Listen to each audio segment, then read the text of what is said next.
Welcome, ladies and gentlemen, once again to another fucking shit show of a cast.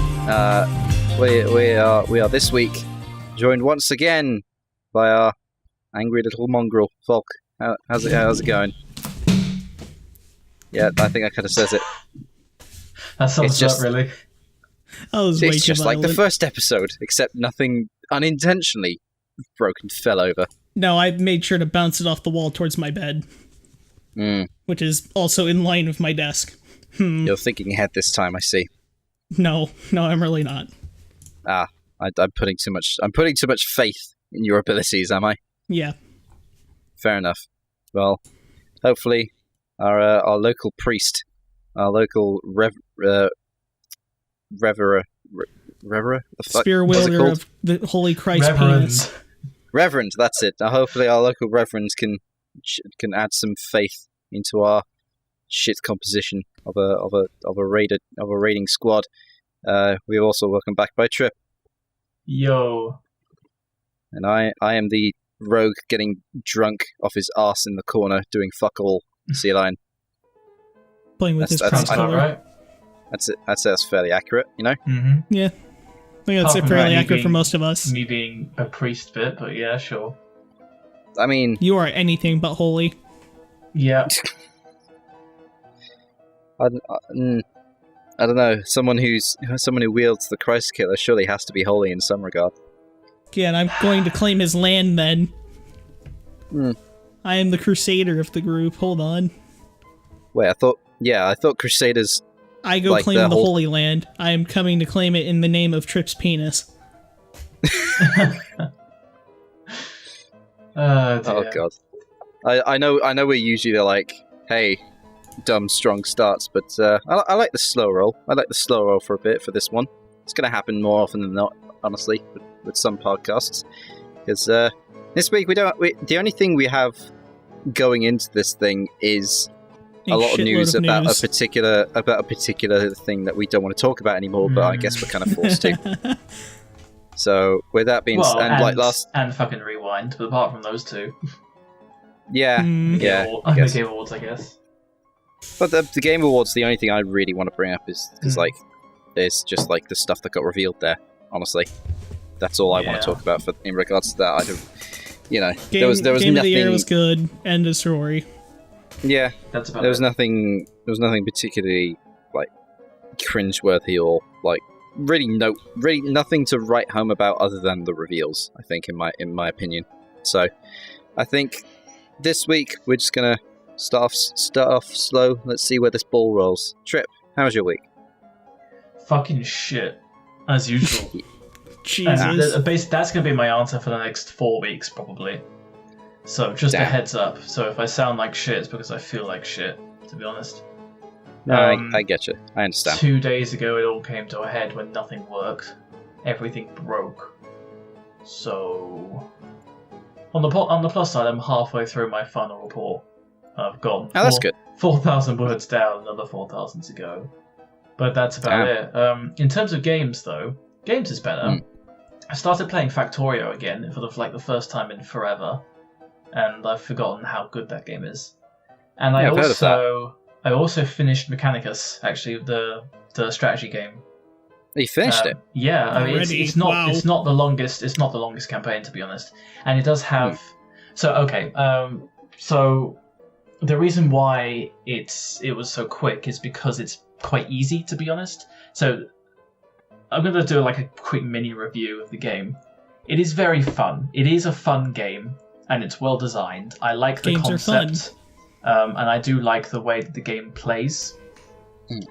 That being said, there needs to be some fixes. The game is way too easy because your equipment... There's a difficulty spike right at the beginning, and then beyond, I would say 20% of the way through the game, you're never really... As long as you're not stupid, you're never really at risk of losing people.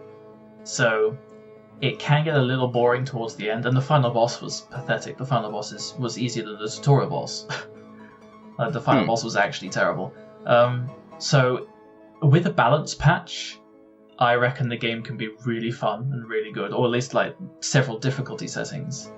At the moment, though, it's kind of the only difficulty setting is easy, and that's not not fun to play through the second time. So the first time is good, but I'm definitely not picking up the game again until some kind of patch or difficulty balance thing comes out, because otherwise it's essentially just doing the same shit again.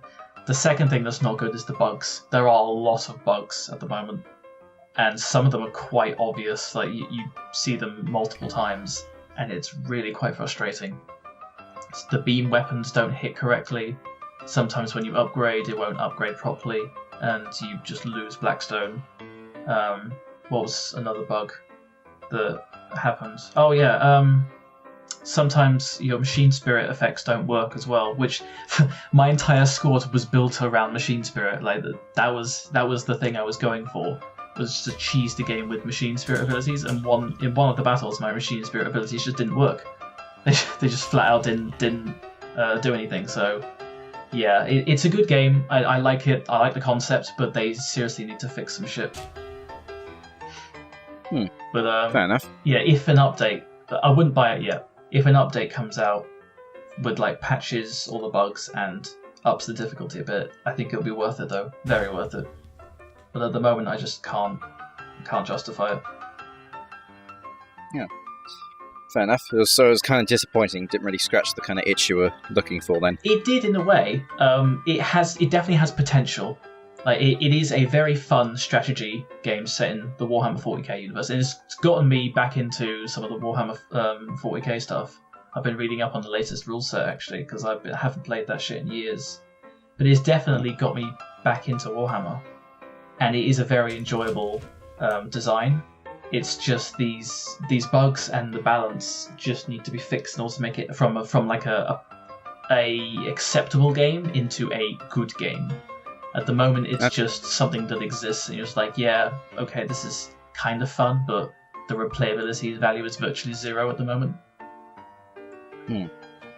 Fair enough. I've not touched anything to do with the Warhammer games at all. Like the only experience I have with Warhammer was going into a games workshop, thinking to myself, God, it fucking reeks in here, and then walking out. I'd like to say you're wrong, but that is not far from the truth in the slightest. Yeah, unfortunately.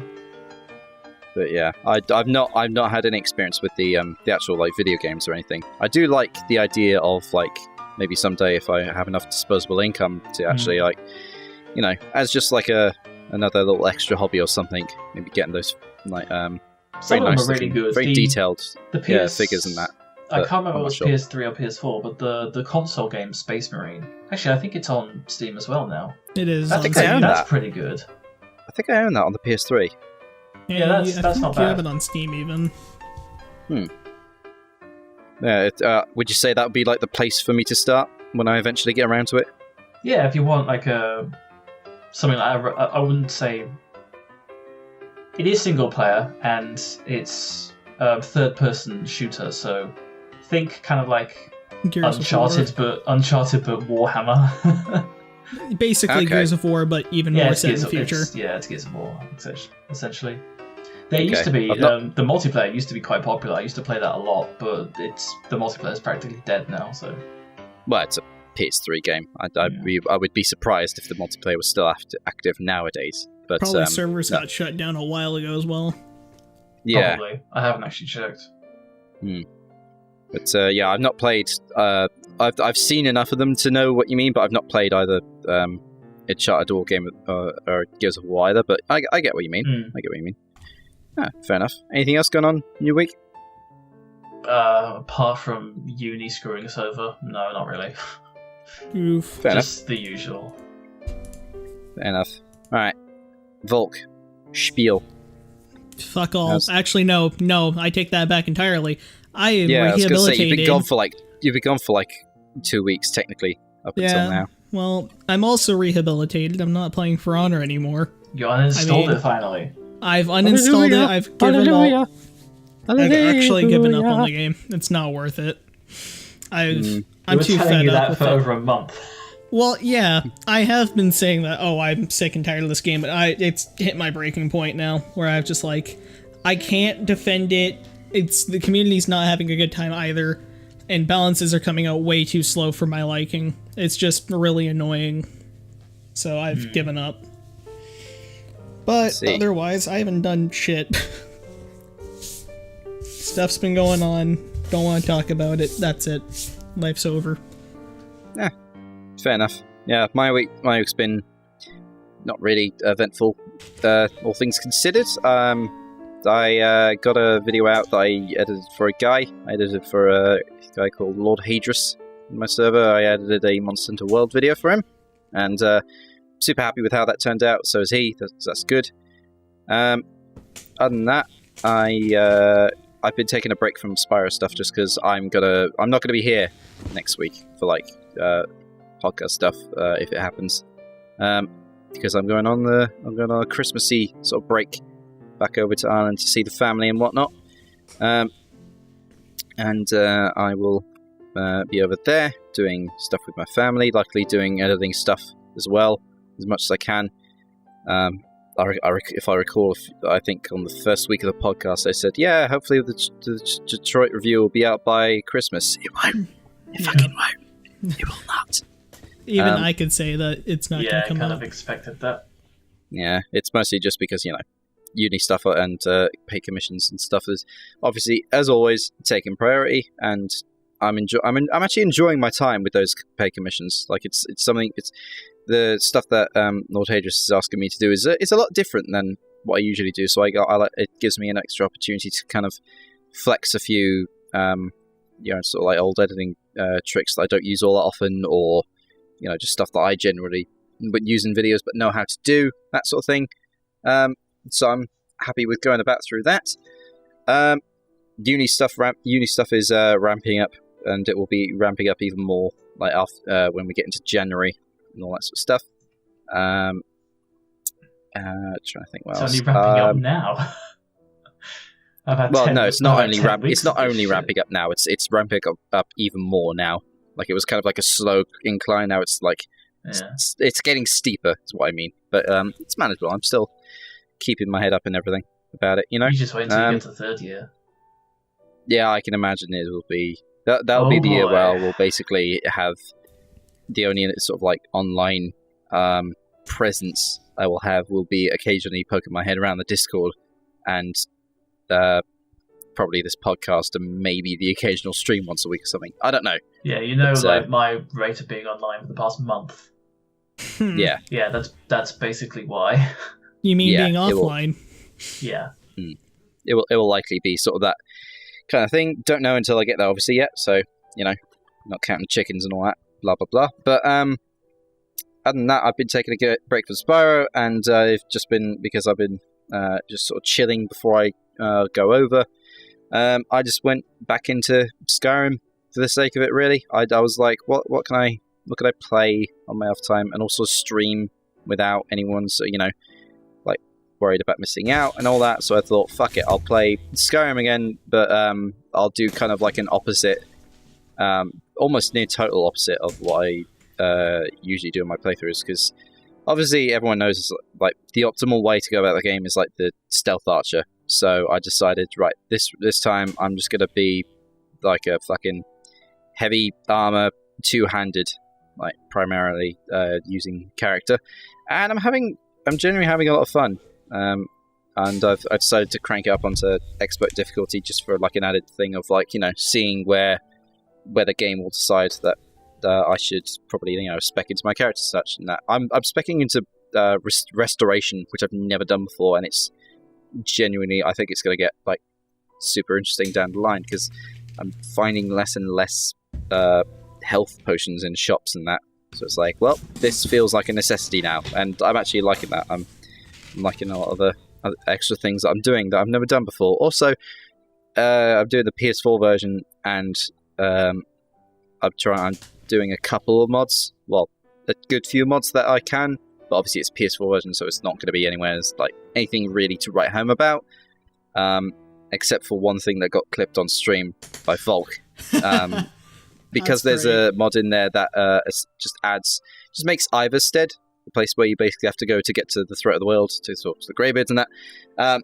Iverstead and a couple other, like, primarily the towns and Whiterun, I think. Just add like some more little environmental stuff to make it look nicer make it look more of an actual fucking place where people live and that. There's a watchtower, and you go in it, and there was a guard who was saying, "Don't come any closer," just over and over again. I was like, "What? Where the fuck is he?" And I literally looked up and down this tower, and then on the way back down, he was clipping through the first step of stairs, essentially. It's totally. It's no, this thing. This is totally technically the mod's fault, because I guess that's where the guard would be spawned anytime you've loaded into the area. But still, it was pretty funny. I did have a laugh with it, because I was just like, well, where the fuck is he? And I was walking back down to see if he was outside of the tower or something. I just sort of see his head poking through the step, and I just got taken aback because it was completely unexpected. And he had his fists up, trying to just be threatening and stuff. But no matter how close I got to him, nothing would happen other than him just looking at me and just going, "Don't come any closer." And if you talk to him, he's just like, "Yes, do you need something?" It's like, "Yeah, I need you. I kind of need you to stop breaking the laws of physics here." But yeah, that was fun. That makes me want to play Oblivion again. I want to continue, because I started an Oblivion run on stream a month back or so. I think when I start streaming again over Christmas, well, if I have time over Christmas, I'm going to do a chill Oblivion run. Nice. Because I can't be asked to go back to Darksiders at the moment. Actually, yeah, that's something I forgot to mention in my week, because it seems like ages ago, because it's been such a long week. But the day after the last podcast was recorded, I did some grinding on Darksiders 3 off stream. And it crashed again? Well, no, this wasn't again, this was the first time. It seems like such a long time ago, doesn't it? You're right. It does feel like I was just grinding for levels, nothing too bad. I was just going through an area, clearing out everything, purposely dying so my souls dropped, get everyone to respawn, go and collect my souls, and then get some and clear it out again. So just doing that 10 or 20 times. I was just doing that for probably about 4 hours or so. And I was going through perfectly normally, nothing was out of the ordinary for this run. I'd done it dozens of times before. All of a sudden I got a pop-up saying Unreal Engine 4 has had a fatal error, and it just crashed my game. And then when I tried to load up the game, it gave me an infinite loading screen, and nothing I could do could retrieve it, so I had to start the save again. So I think I'm going to be leaving Darksiders for a while, just because I don't want to touch that right now. Damn. That's a shame. That's about 10 hours of progress gone. Which would you still argue against its Souls-likeness? Absolutely, but yeah. Okay. The hard factor about having to play Darksiders is the fact that it'll remove itself from existence. Well, it seems to be an ongoing thing nowadays. But actually, I saw it's not a part of the news docket. I saw recently THQ Nordic acquired the rights to Carmageddon. Ooh. Oh, okay. That's interesting. So they'll likely be doing something with that. Well, maybe they will. Fingers crossed they will. There's no sense in buying an IP from someone and then not doing something with it. But Fox at Fantastic Four. Good point. Literally, the only reason they make the films for that is because if they don't make a film in a certain amount of time using those rights, they go back to Marvel. They lose the IP. So, yeah, they essentially don't want to do anything with it, and they just do it because they have to. I reckon it's a thing of oh hey, we hold this IP now, so Marvel, if you want to use it, you're gonna have to buy it from us. Yeah, we're not gonna give it to you just for free. We're gonna make these shitty movies. You're gonna make shitty movies that Marvel will argue that diminishes its value because of how you've handled the IP, but then Fox will still go, no, if it means this much to you, we got to charge you basically everything we can for it. Yeah, it makes no sense. It's the entertainment industry. Things rarely make sense. But yeah. True. Speaking of things not making sense, I guess we gotta work our way into the bad subject. Into the news docket. We're starting early and fresh, because this is just at this point, I at this point, after this week, I feel like We need to move the fuck on. there can't be anything else they could do to make this worse. Unless they somehow start actually selling physical copies of the game, but then anyone who touches the disc somehow contracts AIDS. I don't think it can get worse. I wouldn't be surprised if it did, to be honest. They'll think of something. They'll think of another way to It's not even if they will think of something. It's something that will happen at this point, because it gets progressively worse each week. Like, I know. Hey, Right? digital owners, do you want a refund? You're going to have to trade it for malaria. I was just so done with everything to do with it last week that I thought that's definitely the last week we're that's talking about the end of it, right? And then literally the day after, not even that. It might have been a few hours afterwards. Yeah, I was doing homework at the time. I look over at my computer monitor to check Twitter for a minute, and I see Fallout 76 is leaking names, addresses, and phone numbers if you bought the bag to go with it. I'm like, hold on. Yeah, let's couldn't start get any from the worse, beginning, right? Shall we? So no, I think that is the most important thing to start with. Yeah, undoubtedly. But it's why were there dockets in the first place? So yeah. The bag fiasco that there was last week, even more outrage was happening when it turns out the influencers, quote unquote, got the canvas bag that was advertised. No. This thing, they got a different canvas bag, but It's a trash bag. They got it for free. These influencers got it for free at the sort of press conferences and things at GameSpot and all that stuff where the game was being showed off. But they gave out free goodie bags, and the goodie bags were these nice canvassy bags, not like the ones shown in the advertising, different, but still they made specifically canvas made bags, and then they gave them out for free. Yeah. To Fallout influencers, who they then gave them out for free, whilst the paying customers who ordered the special whatever edition it is that advertised with a canvas bag that literally says the word canvas bag on the advertising image got a nylon piece of shit. Mm-hmm. Now the influencers got those ones for free, which also obviously perpetuated this whole fiasco of just an absolute shit show for the sake of the bags, especially when Bethesda said, we can't afford it. Yeah. So finally, that's no excuse. They bit the bullet though and said, we're going to start making these bags and send them out to anyone who raises a docket with us. Having said that though, they did say in the fine print underneath, if you've already accepted the $5 of the 500 atoms as compensation, you're not eligible for the bag. So to apologize for the bag fiasco, basically Bethesda went out and sent anyone who bought the bag, essentially bought the edition that came with the bag. It sent them 500 atoms, which is worth $5, and it's just in-game currency.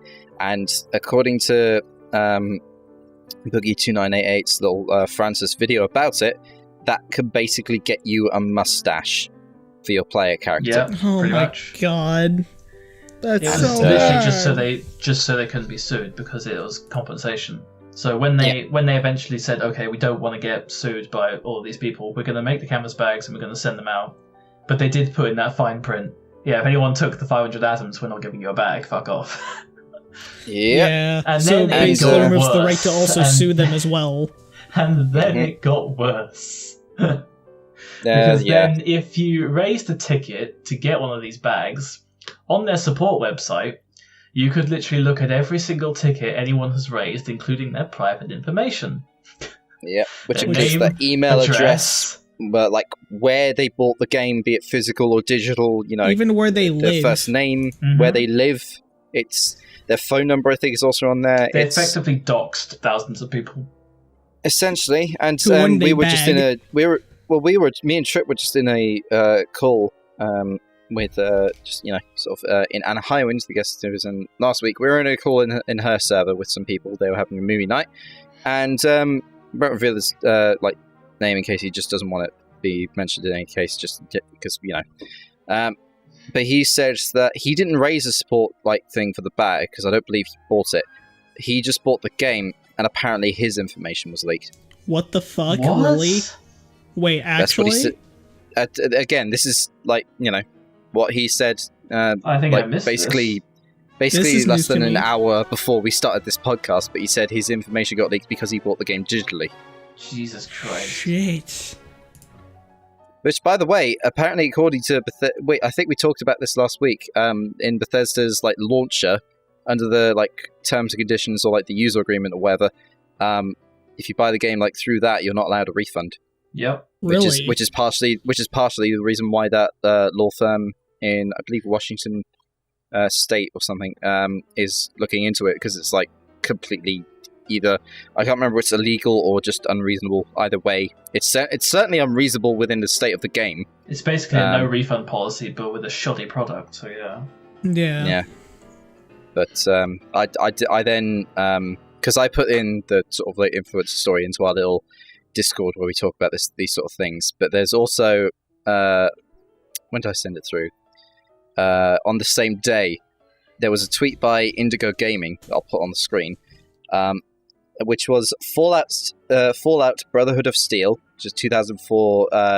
Right up until this point, was regarded as the worst Fallout game, versus Fallout 76, and they have little ticks and X's next to each little game. So on the left side is Fallout Brotherhood of Steel, on the right side is Fallout 76. So for Brotherhood of Steel, for the first one is smooth 60 frames per second gameplay. Brotherhood of Steel gets a tick, 76 does not. Mm-hmm. Single player story, NPCs and dialogue. Brotherhood of Steel gets a tick, 76 does not. Couch co-op, Steel gets a tick, 76 does not. Rebindable buttons, Steel gets a tick, 76 does not. No microtransactions. They don't have rebindable buttons? Or are they actually stupid? I didn't even know that. Oh my god, it gets worse.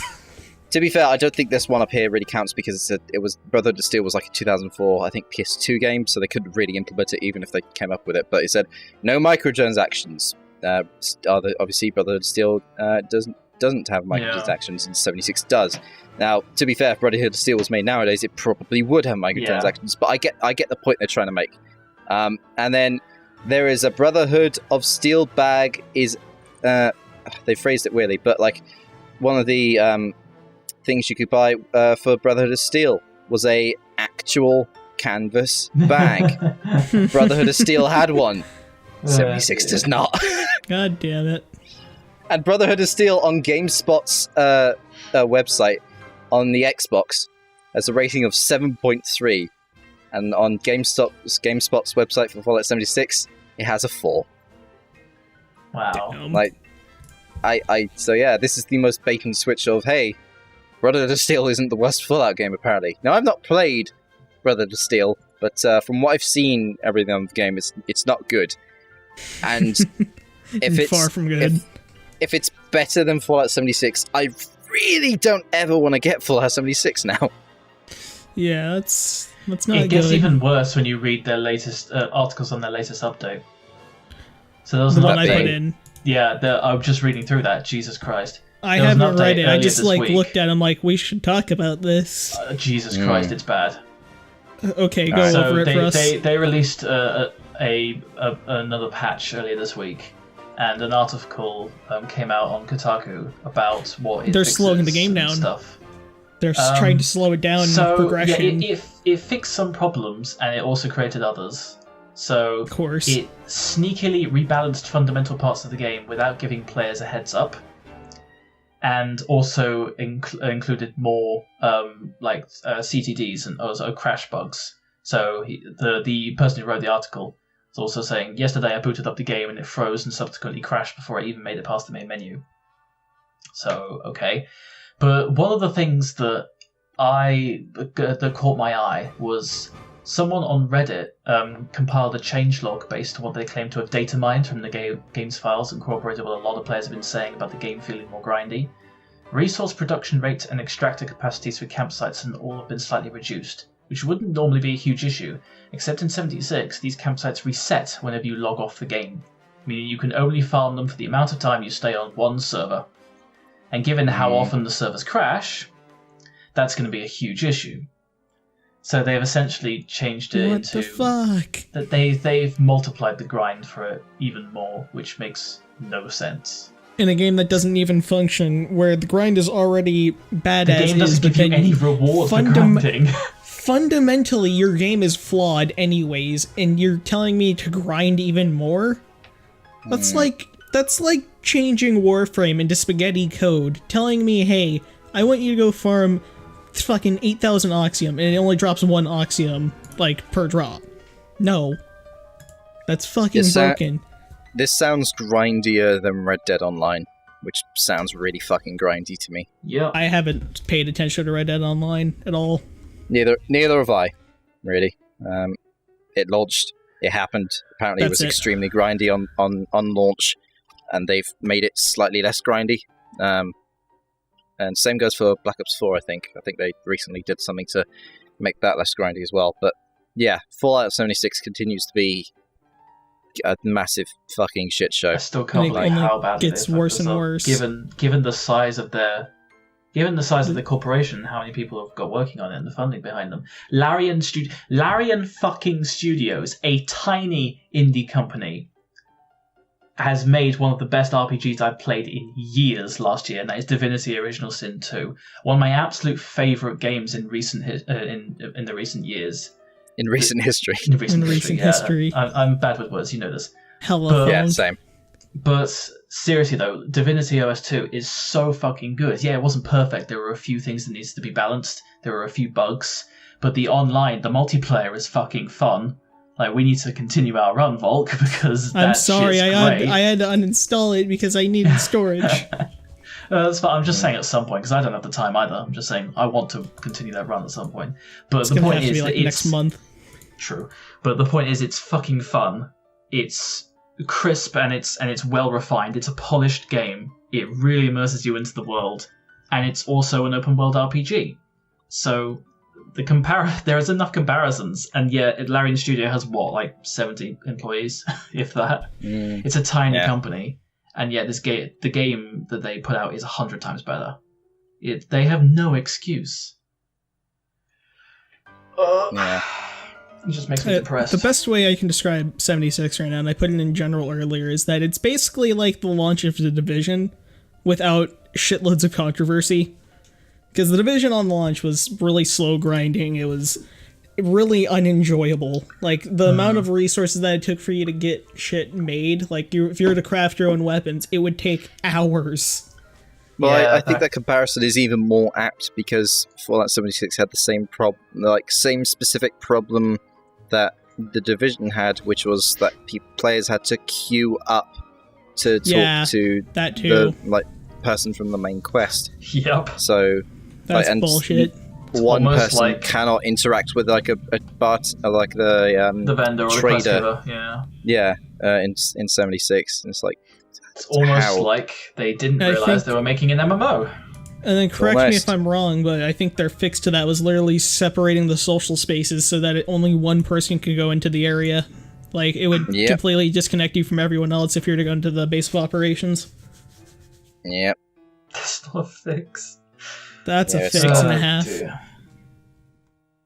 It's like, hey, our ship is sinking. Oh, I know. I'm going to sprung another leak to make it sink faster, and then we can just, like, use the momentum to turn it upside down, and we'll now have air as we sink to the bottom. Like, it's not logical. Yeah, it's not logical. It's not retarded, the right but thing it works. to do. Like, it's, it works, just not in for the right reasons.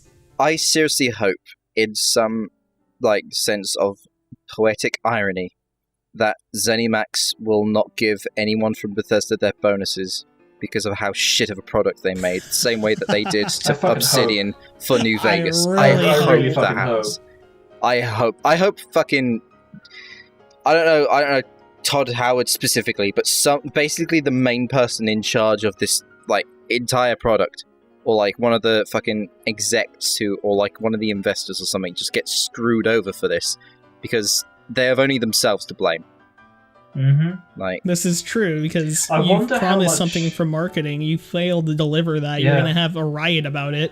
I'm honestly Yep. interested to see stats about how much money they've made or lost on this game, because they probably still made money knowing Bethesda, but I want to see like a comparison of how much I profit, don't know. how much profit they made on this compared to something like Fallout or Skyrim.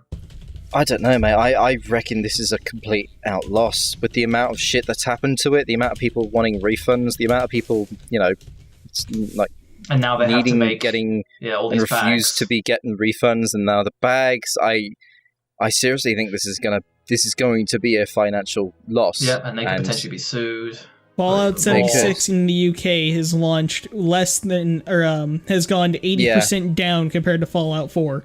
Yeah, I know the Yeah. sales have been 80% down, but it depends on how much money was put into both games and stuff, so... 82%. Yeah, that's the point. They could have literally just done very little in terms of like actual like development costs. Yeah, that's what I'm saying. I wouldn't be It feels like surprised. it, doesn't it? It feels like they've put no work into it whatsoever. Physical sales are 90% down?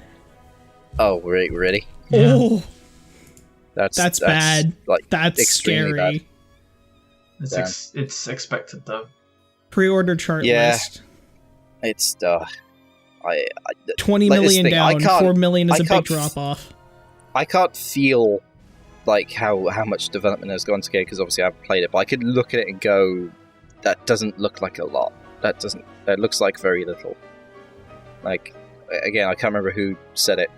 So it's the idea of like they've basically taken Fallout 4's skin and stretched it over like the bones of an online compatibility function, and just everything's sticking out and poking through its skin. Yeah, it's Fallout just Online. not working. It's It's just like- not working. If you haven't It's seen... seriously like the Hammer. What was that mod called for fucking Skyrim, where they were trying to make it online? It's like that, except they actually the Skyrim didn't take their time to Skyrim make Online it. mod. So there's a good video by MXR Mods actually, where him and his girlfriend try out Skyrim Online. It's buggy as all shit. Quests like break, weather breaks and stuff, but it's a hilarious video. You should probably go and check it out if you have the time. We should try this ourselves. Because we should definitely, because that was 3 years ago at least. I think the mod's come on since then. It's a lot more stable. I Yeah. think within recent memory, it got updated like a year ago. Yeah, That's when I think so. checked, like But 9 the months point ago. is that was like 3 years ago. I think it came out in 2015, and that was still, I would say, better in many ways than Fallout 76, despite its flaws, because it was made by one guy in a game that's not meant to be multiplayer, just modding the shit out of it, and he actually made a half-assed product. Yeah. Tamriel Online. Yeah, okay, hold on. It's a LAN multiplayer. In Might have to try that. 2017, it's got updated. Yeah. Damn. Yeah, there still must be people working on it on that end. I wonder, like, I think it's unlikely actually thinking about it now. I'm not sure. Maybe there would be some way of getting it to work, but I wonder if that would be compatible alongside the was it the Skyrim mod that's bringing all the rest of Tamriel into it?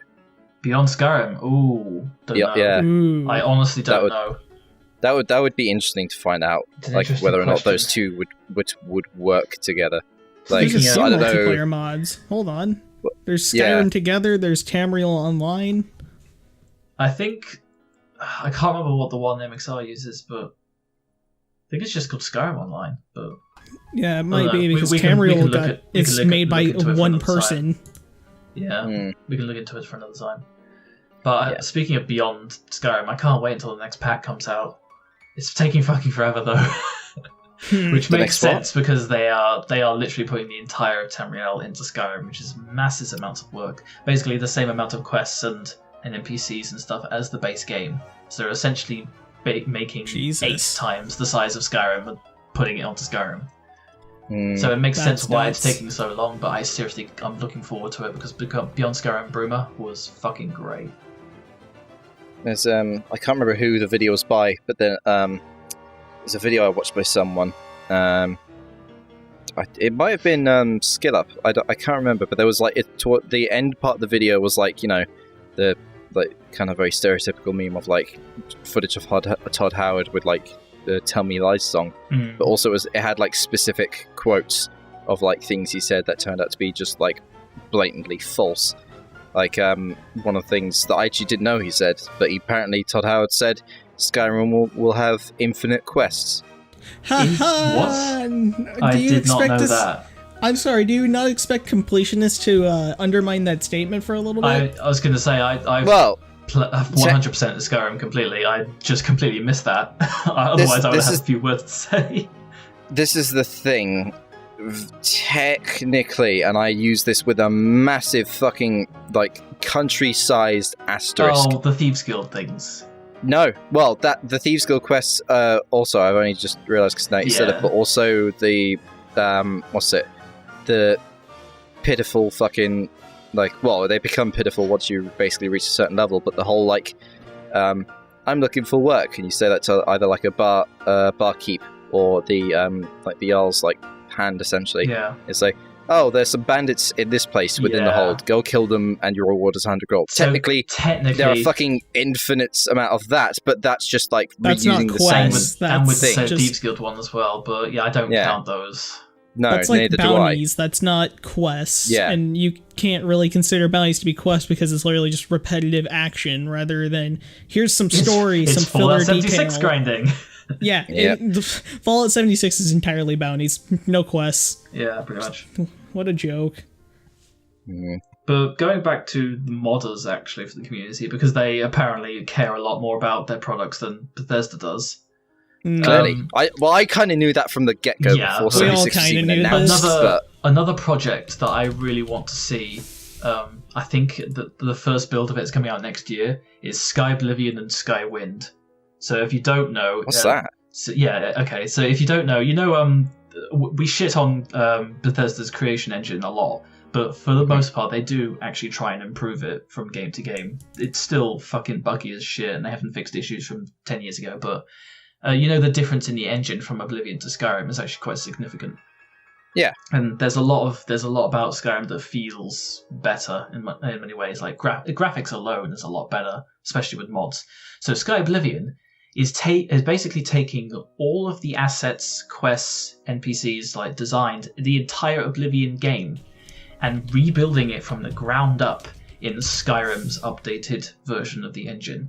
Like people are literally taking assets, scanning them into like a 3D art program and redrawing them to suit the new engine. Same with environmental assets. People are coding in the same quests, NPCs and stuff.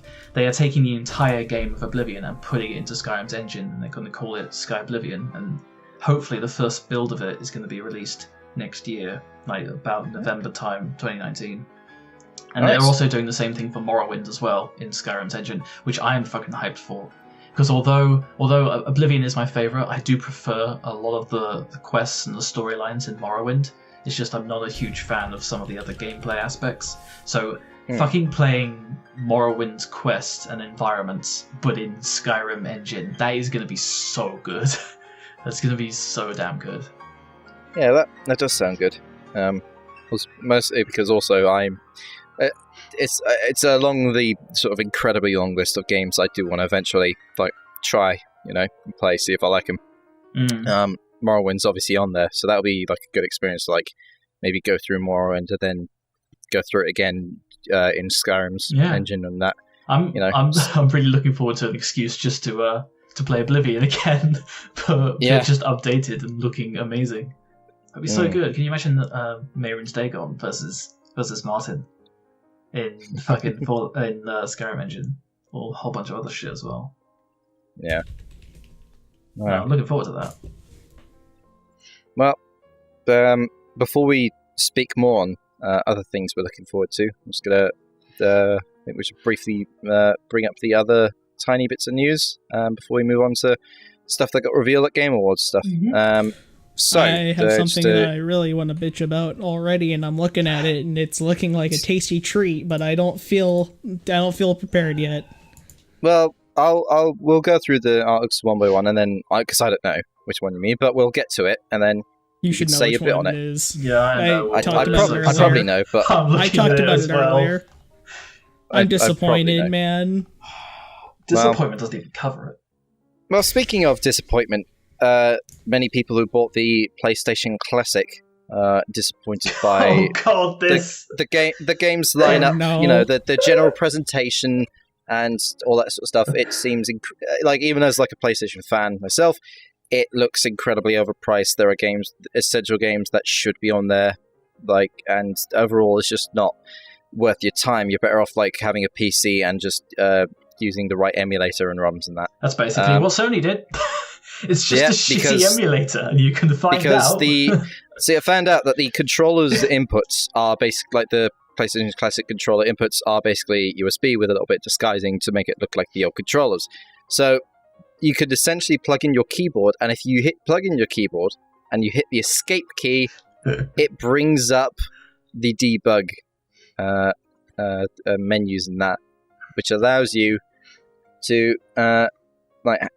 do save states, load states, reset the game, you can do all sorts CD of image, things. options, cheats, extra stuff, fucking change You the name frame it. rate, change the fucking sort of region, whether it's PAL or NTSC, and all that good stuff. It's And literally just an emulator put into and advertised as a PS1, essentially. there's even an It was also so save lazy. states option, like the BIOS and plugins bit, software filter, video output mode, scan lines. Fucking, they don't have the scan line ability, to change that in the fucking regular menu. Like, I don't. This is just like There's so many things gaming wrong with companies it. are getting their assholes exposed. Like, just why? Yeah, What made you think this was a good idea? It's gone to the point where the consumers have had enough. We've just had enough. Correct me if I'm wrong, though. Has Microsoft done anything to fuck themselves up yet? I Like, mean, in terms of unless you- recent unless you- memory? Like, not in the past. We're talking now within, like, maybe the past 2 or 3 months. Oh no.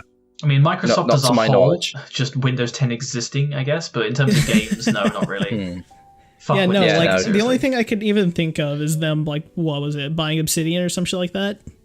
Yeah, but like, Yeah, luckily that's not bad. Luckily, their like future games won't likely be Xbox One exclusive. They'll be Xbox One and PC exclusive. So It's not necessarily a bad thing, it's just they're buying companies. Yeah. I mean, I hope it doesn't lead to them making exclusives, because that's just going to be really fucking annoying for other communities. Even though I own an Xbox, I still feel bad about it.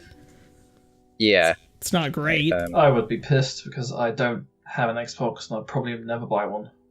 It's Microsoft's and Xbox really, and it tends to be now like if there is an Xbox One exclusive, it will go to PC at some point. Like Yeah, no, I I don't guess. think there's a single game of theirs that hasn't gone to PC that was an Xbox One exclusive. So, I think it's if you do have a PC, it's nothing to worry about. But if you only had a PS4, then shit, You might mate. have problems. I guess it's the saying I'd say. It's just shit, mate. But yeah, I guess speaking of shit, mate, we're gonna Bethesda have had a response to the information leaking out. Their initial response was We fixed it. Yeah, this issue is now fixed. the initial response was this community manager going on to like one of the original posts on the Bethesda forums and basically saying, "Hi, this issue has been resolved," and that's it.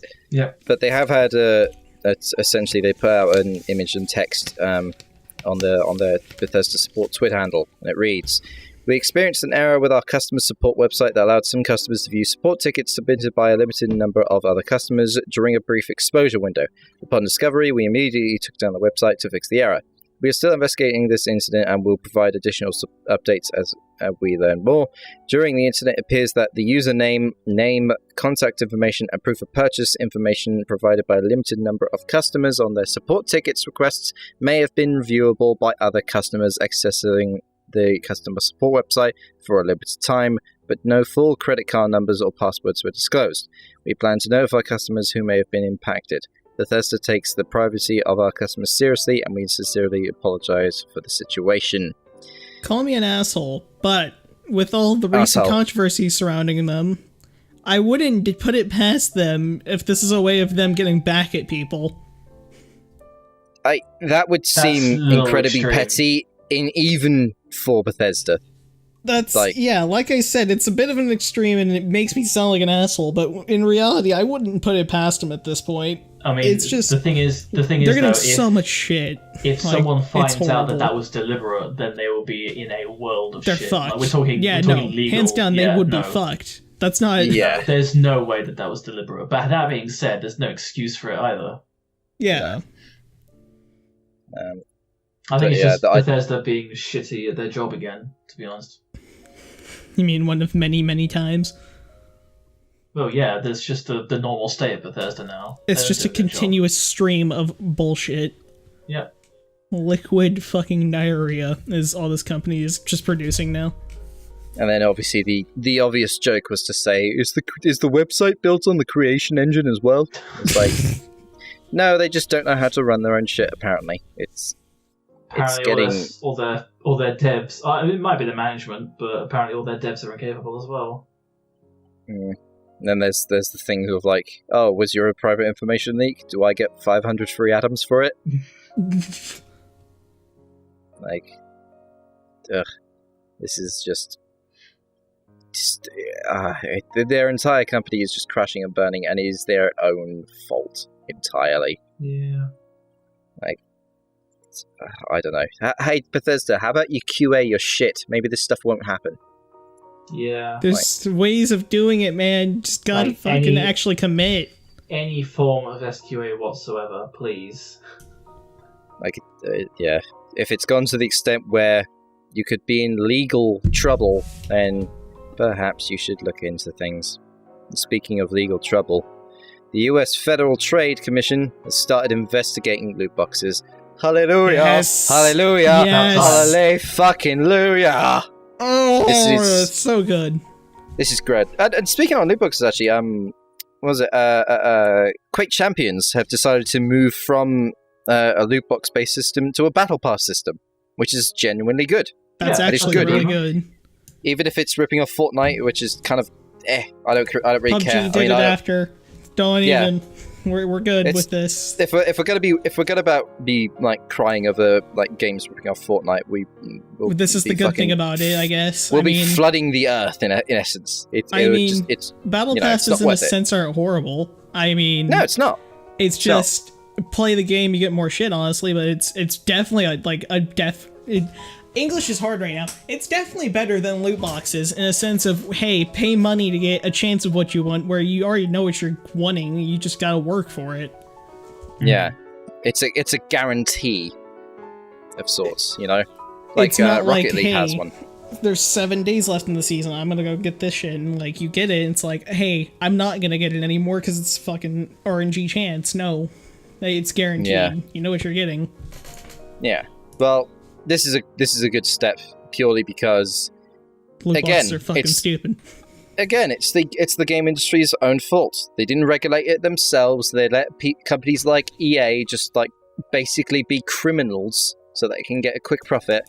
And now I am in the opinion of, well, you basically did this to yourselves, so the government were going to get involved, you know, eventually, and now they are, and yeah.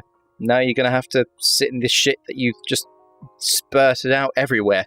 It's your own fault. Like, for all the shit that we give Epic Games for Fortnite, I think Epic Games is actually fast becoming one of the biggest gaming companies in the world and one of the most reputable. Yeah. Purely because they actually don't do this shit. I mean, as well as all the games also that we saw at Game Awards, which we'll talk about later, there were a bunch of them that were by Epic Games, which was surprising, to be honest.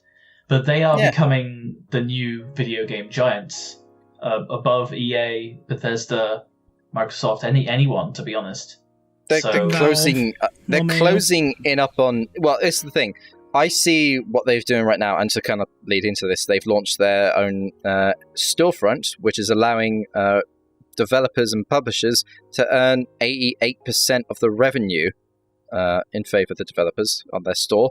That's compared to, I believe Valve's Steam's revenue share is 70%. So that's a hell of a thing. I see this as them becoming, they're trying to become essentially the new Steam. I would not be surprised, because this all sounds like this to me strikes me as now Fortnite is now Epic's CSGO. Well, not CSGO, but like Counter-Strike, This is their online multiplayer game that they can, get like a load of like different revenues from, a lot of like money, good income opportunity for them to just like start expanding out to, whatever the hell they basically want to do from this point on. Like, I foresee this as them giving, getting more games out the door, I think. And I'm perfectly fine with more games. I would genuinely love, like, as much shit as I gave, like, I used to give, like, EA and Ubisoft for, like, Origin and Uplay. The reason I give them shit is because they're trying to compete with Steam where they just can't. They just don't have anywhere near the kind of, like, revenue coming in to do that in the first place. Whereas I believe Epic will... I don't think they'll beat Steam, but I think they will become the world's number 2. They'll be like Origin sort of side. It will be Origin in my mind, because I'm saying it's going to take its spot. Yeah, definitely. And the reason I don't like Origin is just because, like, fuck you, EA, stop being like your UI greedy sucks ass. That's my thing.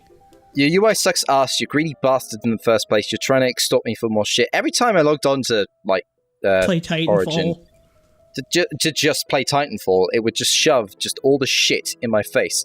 Buy my stuff, please. Steam does that only like a tiny bit. Steam only does like, there's sales on, and there's like usually news, when you first and there's log like in, updates even. Yeah. There's sales on. There's like a new game release that's popular and then that's it. Like, Origin just like fucking just refused to calm its fucking tits, and that's the main reason why I fucking hated it. But yeah, no, I'm fine with what Epic Games are doing. Like, go ham. Like, help developers get more money for their hard work. By all means, I love that. So, yeah. I think they're trying to even like bring into a bigger audience, because there's a shitload of people playing Fortnite, and that's basically the entire reason why they're using the Epic launcher. So they are finding a way to expand out from just having Fortnite and seizing an opportunity. I think that's what their main goal is. Yeah, it's a good goal. It's a good one at that, and it might work out better than they even expected. I think it will.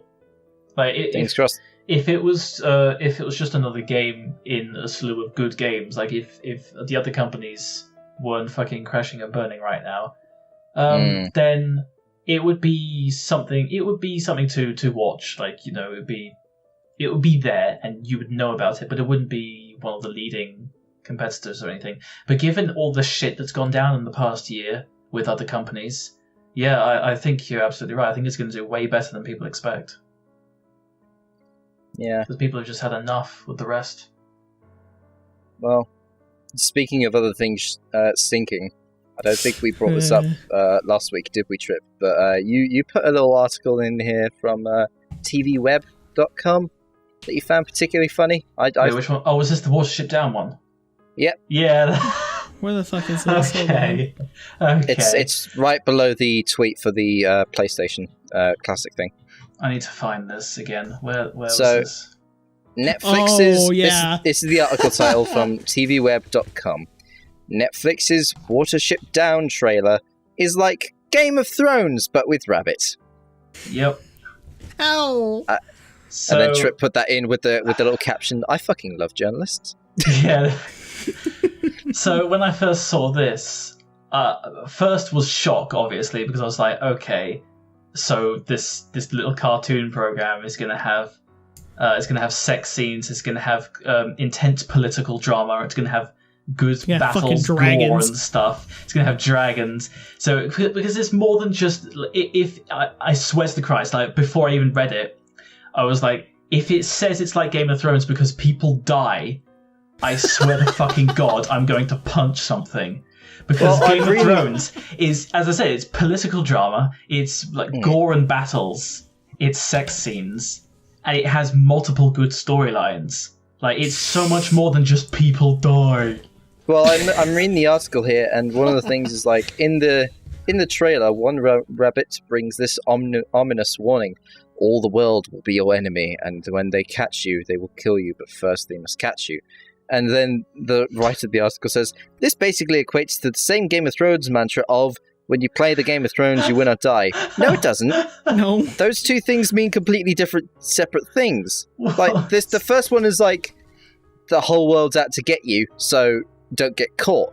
The Game of Thrones one is like, if you want to be on top, you're gonna either win or die. Those are different things. That's not anywhere near the same. No, it's nowhere near.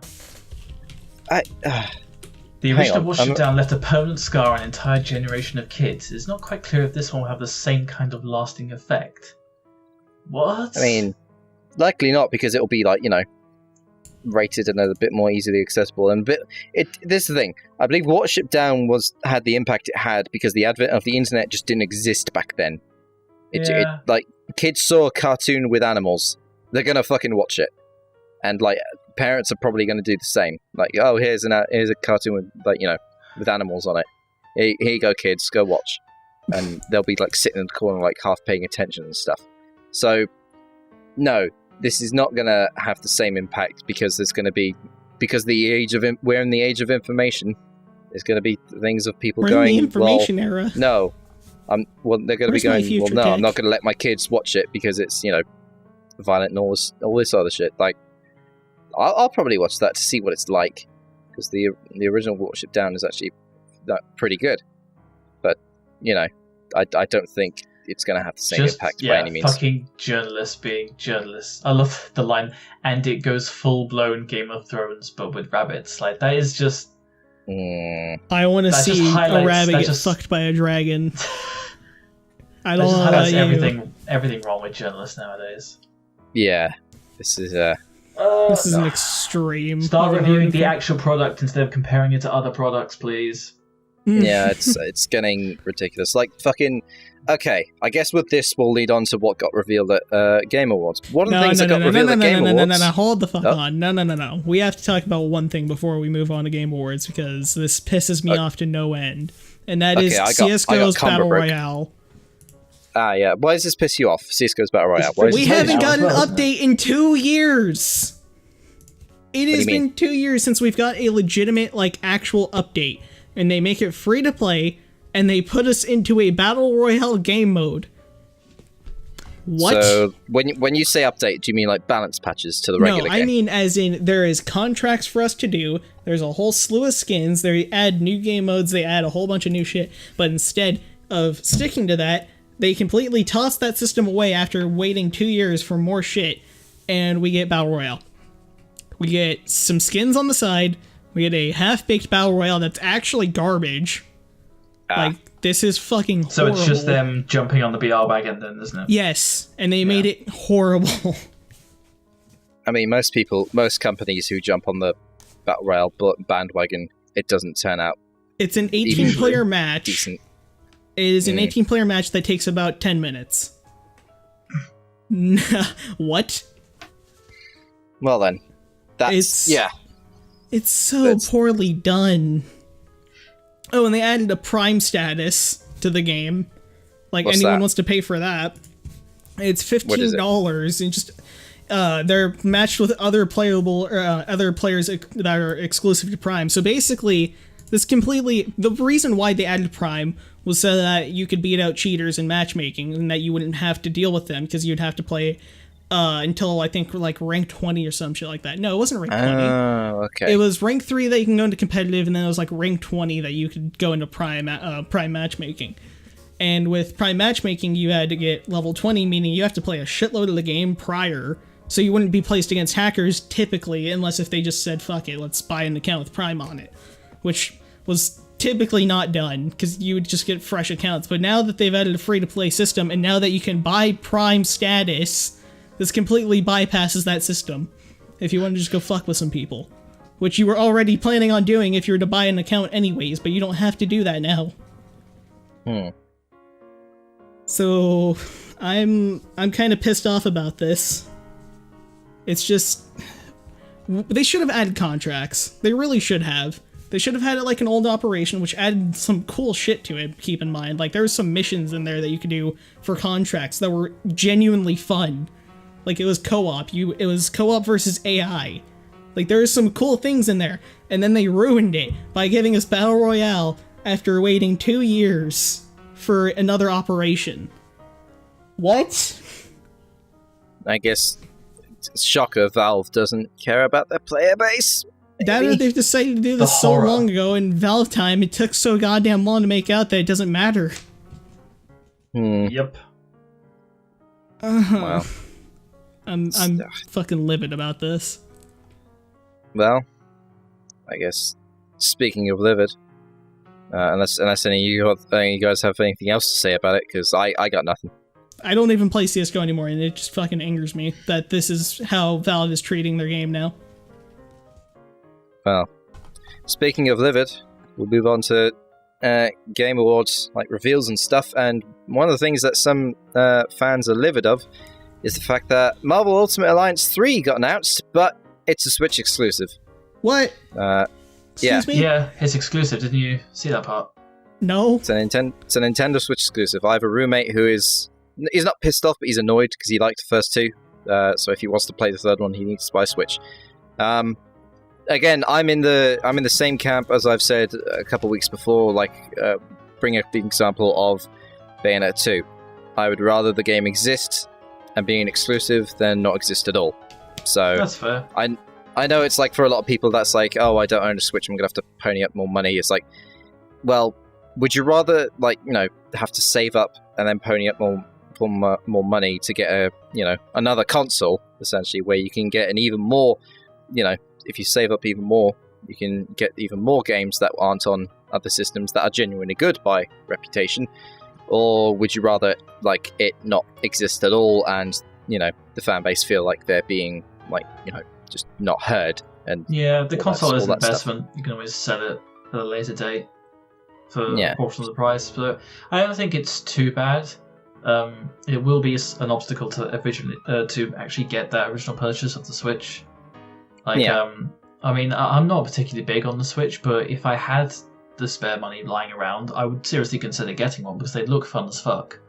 Oh, same. But same. I really want to get one mostly because of Bayonetta 3. Yeah, that makes sense.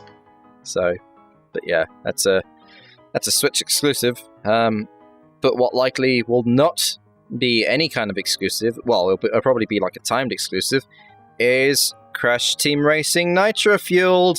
Crash Team Racing's getting a remaster. That looks cool as fuck. The rumors got confirmed. It's happening. Yay. That's a legitimately fun kart racing game that I personally think is better than the Mario Karts. And I'm glad this is happening. So, oh yeah, yay. So happy with that. Yeah, that's pretty good. And then from the trailer of the remaster, it looks genuinely really nice. So I'll be looking forward to that when I eventually get around to buying it. No idea when that'll be, but it's cool. Oh, there's another thing that makes me extremely pissed off is that Beat Saber didn't win Best VR game. Oh yeah, what did? Yeah, fucking whatever that game was called. It's like Adventure or Rescue, some shit like that. But Beat Saber. I can't even remember what it was. Yeah. I don't even remember. It's that unmemorable. But Beat Saber should have won. It should have. To be fair, Beat Saber was very good. Beat Saber's fucking amazing, and they didn't win. What? What won Best Mobile? Actually, no idea. Wasn't it Fortnite? I really hope it wasn't. No, I think it was. I think because some of the categories Jeff Keighley just kind of ran through at one point. It was either during the show or during the pre-show, and I believe mobile was one of them. And I wouldn't be surprised. I do remember him on those specific points for one part saying Fortnite, so I wouldn't be surprised. I guess we'll come back around to Fortnite after we've done. Oh no, it wasn't. It was Florence. Oh, thank Florence, God. Okay, that's right, cool. That's much better. Not heard of Florence. Don't know what it is, but no, it's not Fortnite or PUBG. It's not Fortnite, I don't care. Interactive story about love and life. PUBG is a mess of a game on mobile. Fortnite is garbage because it's Fortnite. But then, if it's not Fortnite or PUBG, I don't care. That's fine. I don't care how bad it is. I don't care if it's even like a tapping simulator. Just do it. I don't care. Yeah. I'll accept it. You okay, Trip? Yeah, no, I'm fine. Okay, I thought you were laughing over something. Just Volk's reaction. Okay. Right. I guess. Which one to move on to? We'll come back to Fortnite in a way after we've done with Game Awards stuff, because a thing happened. Oh boy. Slightly involving it, and we'll talk about it afterwards. What else got revealed? Scavengers, which we got like a CG kind of trailer announcement thing for, which is basically looking like a. Well, hang on, I'll put up the link because on the specific description on GameSpot Trailers YouTube channel, Scavengers is a survival shooter co-opetition game from Midwinter Entertainment. So it's a I'm not sure how much we can gather from a CG trailer, to be honest. Yeah, I'm if it following keeps by along that style. I mean, I'm totally game with it. It looks really good. I mean, if it keeps along that style, that is. But it also chances are for the depends on the CG actual trailer. game design and mechanics, because Yeah. there are a lot of co-op survival games out there. To be honest, there's Rust and Ark already, which you're going to need to compete with if you're going into that genre. So if it's somewhat close to Rust, great. Rust is amazing. yeah, but no, I can see it being good, but you just got to go in with your eyes open that they it needs already effort exist. put into it. Yes, exactly. But You can't half-ass this and expect it to do good. I mean, you can't say that about anything, but still. I'm following through with what I usually do, which is the Lyle Rath method of like game trailers and announcements and all that, and it's no gameplay, no hype. Yeah, agreed. So, yeah. And something that we talked on a little bit ago. Obsidian's new game. Obsidian's new game, The that's Outer good. Worlds. And what I liked about this trailer is, like, through all the controversy and all the shit with Fallout 76, I still do love how they sort of opened the thing up saying, from the original creators of the original Fallout and the Fallout New developers Vegas. of Fallout New Vegas. Yeah. Like, how much more can you, like, win over an entire group, an entire community, an entire Given fan what's base, going on, just with a couple of words? It's like, hey, we made the games that you lot really fucking like. So, like, and this there was actual gameplay in this, and this looks really, really cool. And I am genuinely looking forward to this. I hope it'll be on PC, because again, it's by Obsidian, and we talked about it a couple of weeks ago. Obsidian's been obtained by Microsoft, so I'm foreseeing this being. Hang on, I'm gonna actually like play the trailer and see if there's any like thing at the end saying as to what things it's on, because I don't think there is. Another game I really want to poke at is Atlas and how fucking high hopes they have. Oh, with the servers, yeah, we'll get onto that in a minute. So, just wanted to say the Pikachu memes coming out of Outer Worlds were fucking great. With Bethesda saying like, "Oh, we're gonna make what we think the people want, and get the fans give like negative reviews and all this shit to do with Fallout." And I was like, "Oh, okay. Well, clearly you just don't like our games anymore."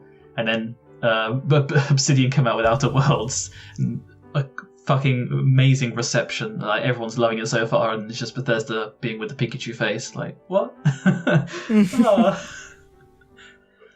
Yeah. This I hope that's Outer really Worlds good. is I hope it's good. It looks really damn good. It looks really fun. There's a little bit of CG stuff going in, but there's also what is very clearly gameplay, and it looks very cool. Something I did notice actually is like in one of the shots in the trailer they revealed, if you look at like 1 minute 52, the character has like what looks like a sort of sci-fi style stun baton and another handout. It looks like this is kind of worrying, because I hope it comes out they're not. I doubt they would, and it doesn't look like they are, but I hope it doesn't come out they're using the Fallout engine, because that looks like the exact same like hand positioning as in Fallout 4. Yeah. Like I saw that and I went, doesn't wait, it? what? That looks dead on to it, but no, it likely won't. Yeah, I don't think after what Bethesda did to them, I don't think Obsidian want to touch the creation engine anymore. So, but no, I am looking forward to this. But yeah, and then something that I didn't really expect at all was Hello Games. The people who made No Man's Sky are releasing a game called The Last Campfire, and this To be honest, it looks quite cool. Yeah. It said it said that the like the game is a Hello Games short, so I guess it's going to be like a kind of a not very long, kind of more artsy kind of a game. Yeah. Like something maybe a bit more in lieu of what's it called? Ori and the Blind Forest. Yeah. I was gonna say This looks like- really big that's vibes immediately from what it. sprung to mind when I saw the trailer as well. Yeah, that's what it looks like it might be going for. So And hey, Ori and the That's- Blind Forest is really good, so Yeah. if it's anything like that, Yeah. it might actually be worth getting. I guess we'll see how that turns up. I'm not all that interested, honestly, but It just something I know looks Volk good. is Volk is a bit more interested in. Dauntless is getting a PS4 and Xbox One version. Woo! For I those love of you who don't know, Dauntless. Dauntless is essentially a free-to-play Monster Hunter. It's really fun. Like, Yeah. it's actually, for being free to play and looking very close to Monster, it's really good. I just wish there were more people playing it. It's I not might very try and- until recently. I hadn't heard of it. Like, as far as I'm concerned, the marketing for it hasn't been great. But then again, I haven't been looking for it. It's But been no, it's been out for maybe about a year now. Well, Yeah, I say no, out, that's- but in terms that's the of being thing, in yeah. beta. Until a few weeks ago, I'd never heard of it. So I think Yeah, that's I'd say if partly you get why the chance, not give it enough a people are try. playing. Like, actually. Yeah, I might Yeah. if I get the time. It's worth a try. Yeah, definitely. I want to give it another try, because I don't think I gave it like a proper try when I sort of like picked it up like one time. But yeah, I'll definitely give that another try at some point. Probably on PC. I don't know. We'll figure it out. But something that came up, and then once we were looking at it, we were like, "Is this a weird like Sea of Thieves like sequel Yeah, or this one looks- expansion?" this But one looks Sea of interesting. Thieves. yeah, but no, it's a game called Atlas, which is looking extremely like Sea of Thievesy, but like, you know, some aesthetic it's differences. it is open world survival, but with pirates and ships and stuff. I don't know something if I I've have it on recording. and fucking kaiju, by the way. There's straight up yeah. like a fucking I don't know if I Yeah, have it on Hydra, recording yeah. of when we a saw giant it happen. hammerhead shark. But you were and, talking, like- I was like, oh yeah, it's a Sea of Thieves in with fucking kaiju the next scene. Yeah, literally Yeah. the next cut. I was like, oh, Sea of Thieves. Wait. That's not This Sea is of just- Thieves. This is This so just- good. Looks like this. Okay, do you know what this looks like? This looks like a like massive. It looks like Ark overhaul but Sea mod. of Thieves having a child. That's the way Yeah, I it looks see like a massive overhaul mod for Sea of Thieves, but no, it's a separate I game. mean, it's made by the same guys that made Ark. Yeah, it So, looks very yeah, similar I to am- Sea of Thieves and I am Ark. very interested to see how this works, especially But seeing it's- as it releases in 5 days. It's also launching- super ambitious. Oh yeah, we'll get onto that, but I'm probably going to be checking it out when it releases. But it releases on December 13th at time of recording, so in 5 days for us.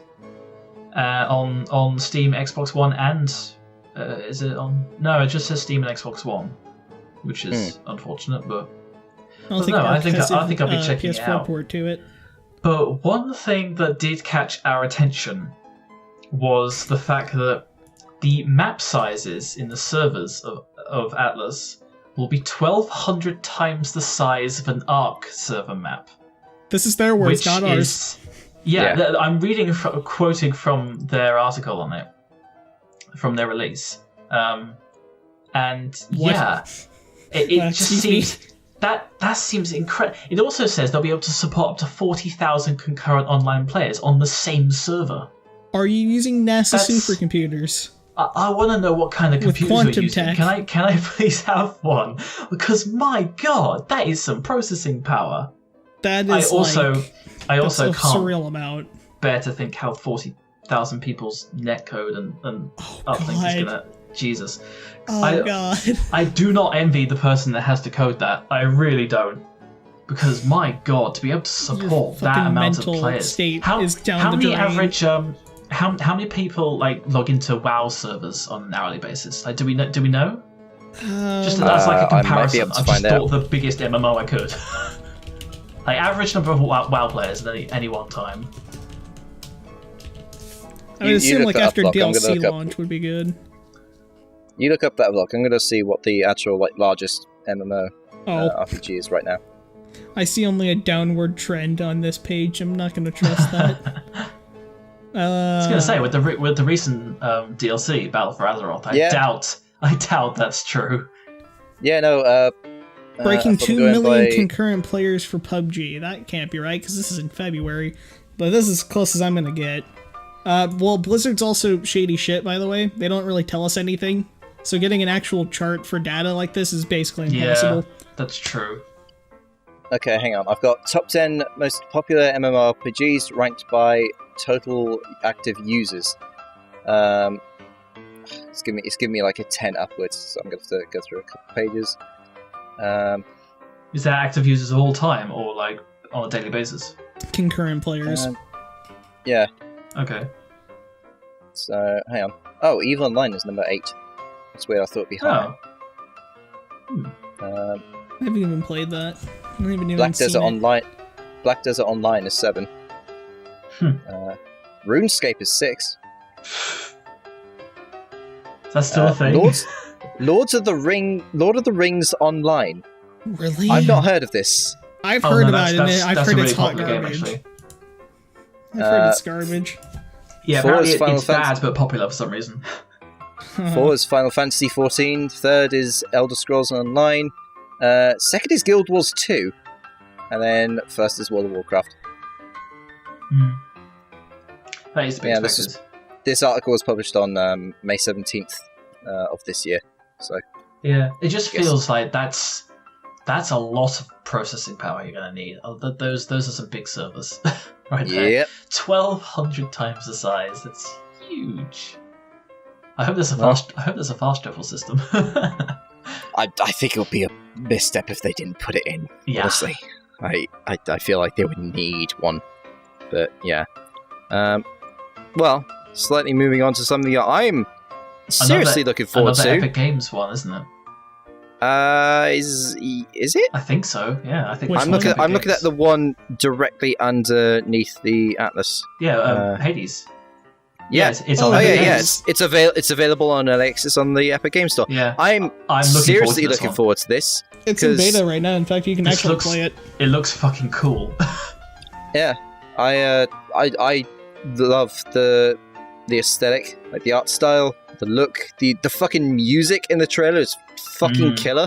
And the trailer starts off with from the creators of Bastion and Transistor, a fucking lineup that is absolutely amazing. Yeah. And I am just loving every single bit of how this looks. So I am seriously looking forward to this. Like, yeah. This ought to be fun. I also love how the main character looks. He looks like one of my edgy boys that I love. he looks like a Greek Dante. That's what he looks like. like a Greek mythology Dante. So this looks brilliant. I'm seriously looking forward to this. But yeah. Next up we have The Pathless. This looks to me like a kind of mix between Ocarina of Time and Shadow of the Colossus. Yeah, this gives me big Shadow of Colossus vibes. Especially the monsters. The way it looks is definitely what's that game called? Absolver. That's the way it looks to me. Just by art style, that is. A little bit, yeah. When the trailer first started, I thought it was Absolver. Absolver, yeah, same. It's like this looks Absolver-like. Yeah. It's mainly the look of the character that you seem to be playing as. It's that kind of like flat, shaded style, like very little shading going on, and sort of like very simple color palette, but it looks good. I really like the look of these monsters. They look really cool. I like the look of the game, to be honest. It looks fun. Definitely that Shadow Colossus vibe where you're solo killing bosses, like a boss killer with exploration. It looks fun. Yeah, I like pro tags with a bird buddy. This looks nice. So yeah. Right after that, this is something we just kind of briefly gloss over because none of us own Smash, and I'm the only one here I think that's played Persona 5. But Joker from Persona 5 is the first DLC for Smash Brothers, and the main reason I bring this up is because this opens to the floor for the wackiest guest character shit possible for Smash. Absolutely. We need Doomslayer. We need the Doomslayer. Doomslayer, fucking this thing. I think it would be brilliant if, like, Scorpion and or Sub-Zero got in, because then fighting game players finally can get some sort of version of an official Street Fighter versus Mortal Kombat. Because Ken and Ryu are already in the game, so this is true. Like this just completely opens the floor to whatever the fuck. Like, Persona 5 isn't on Switch. It's not, and no Persona game, I believe, has been on any Nintendo console. I think there's been a couple of Shin Megami Tensei ones, which is like a prelude to Persona of some sort, but no real, like, Persona games have been on a Nintendo, barring, I think, Q, which is like a spin-off thing that's been on the DS, but 5 is not on the Switch or anything, so this was completely out of left field, and it's why it leaves just a massive, just like, chasm of possibilities. Like, Banjo-Kazooie are more likely to be a DLC character, like, now than they were. Like, fucking, I wouldn't be surprised if Crash Bandicoot becomes a DLC character for Smash. Like, it's just completely up at the floor, which I like the idea of, especially, like, if I plan on eventually getting to Switch, that, you know, I'll more likely than not be getting Smash Brothers, because I don't think there's a reason not to. It looks like the most content-rich game I've ever seen. So, yeah, nice. And then after that, we have a game called Survived By. It looks like a roguelike survival game. Survived By is already out. It's actually not Yeah, half I think bad. it is. Well, early access, but it looks fun. As I described it, if anyone's played Realm of the Mad God, it looks exactly like that, but fully fleshed out. The GameSpot trailer description describes it as an exciting new bullet hell roguelike multiplayer RPG developed by Human Head Studios. So this looks neat. I'll probably like pick it up if it's, like, you know, cheap enough, you know, that sort of thing. But yeah. God, the next one brings back some memories. Jesus. The humor's my style of like, you know, dumb kind of do what you like type of thing. So yeah, cool. After that, I don't believe any of us can talk about. I don't know, as I've never heard you two talk about Psychonauts 1, but Psychonauts 2 goes the first official trailer. I did play the original, as I said, I but it was played a long time ago. Like, I barely remember anything about it. But I did get some nostalgia feels when I saw the trailer. Nice. But as I said, I am excited for it. I hope it's a good game. But that being said, I'm not, like, super hyped for it. I haven't been waiting years for it or anything. But I did play the first one, but I just can't remember anything because I must have been what, 11 years old, if that. I probably wasn't even born. Actually, no, that's not true. No, you're not that young, mate. I'm not that. Trip's not that old. No, I just simply haven't played Psychonauts. That's my thing. So I don't have any connections or ties to it. Yeah, I haven't played it either, but I do want to. I believe it's... no, I think I do own it. I think I do own the Steam version if I very quickly... Time to check. Yeah. So it's going to be one of those games I think I'll get when it's on sale. But it's just... It is on my wish list already, I think. Yeah, I do already own it on Steam, so I guess I'll be playing that at some point. Too. But yeah. Right, and then after that is Mortal Kombat 11. Cool. Right. I didn't like the music they used in the trailer, but other than that, other than that, cool. There's time travel elements getting involved, which means they can basically do whatever the fuck they like in terms of characters and costumes and all that sort of stuff. So, yeah, I really like the look of Evil Raiden. I just Also- really love his look now that he's been corrupted. Same. But Also, there's a slight thing that's kind of not struck a nerve, but I remember from the old Mortal Kombat is actually in DLC. There was, what was that thing that where you could just fight AI and it had like a story to it? If you were to play Alien and you were to do that, apparently the ending is actually canon where the aliens take over the world. Cool. I That's didn't know canon, that. Damn. actually. That's weird. That's brilliant. I love, as an Aliens fan, I like that. So Yeah. nice. Apparently that is canon, so I'm kind of excited for that. As for the music choice of the trailer, I don't care.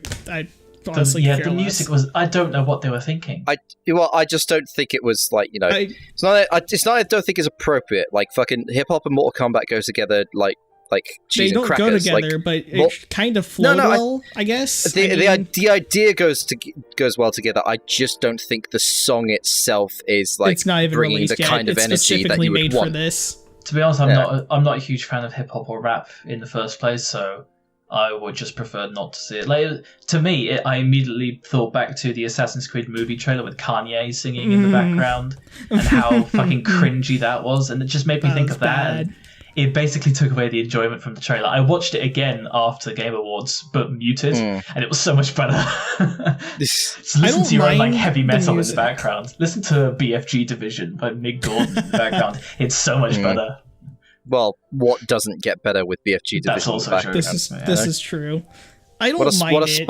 What a spice up your sex life, but not do any of that karma shooter shit. Just play Mick Gordon in the background. BFG Division. There you go. Oh dear.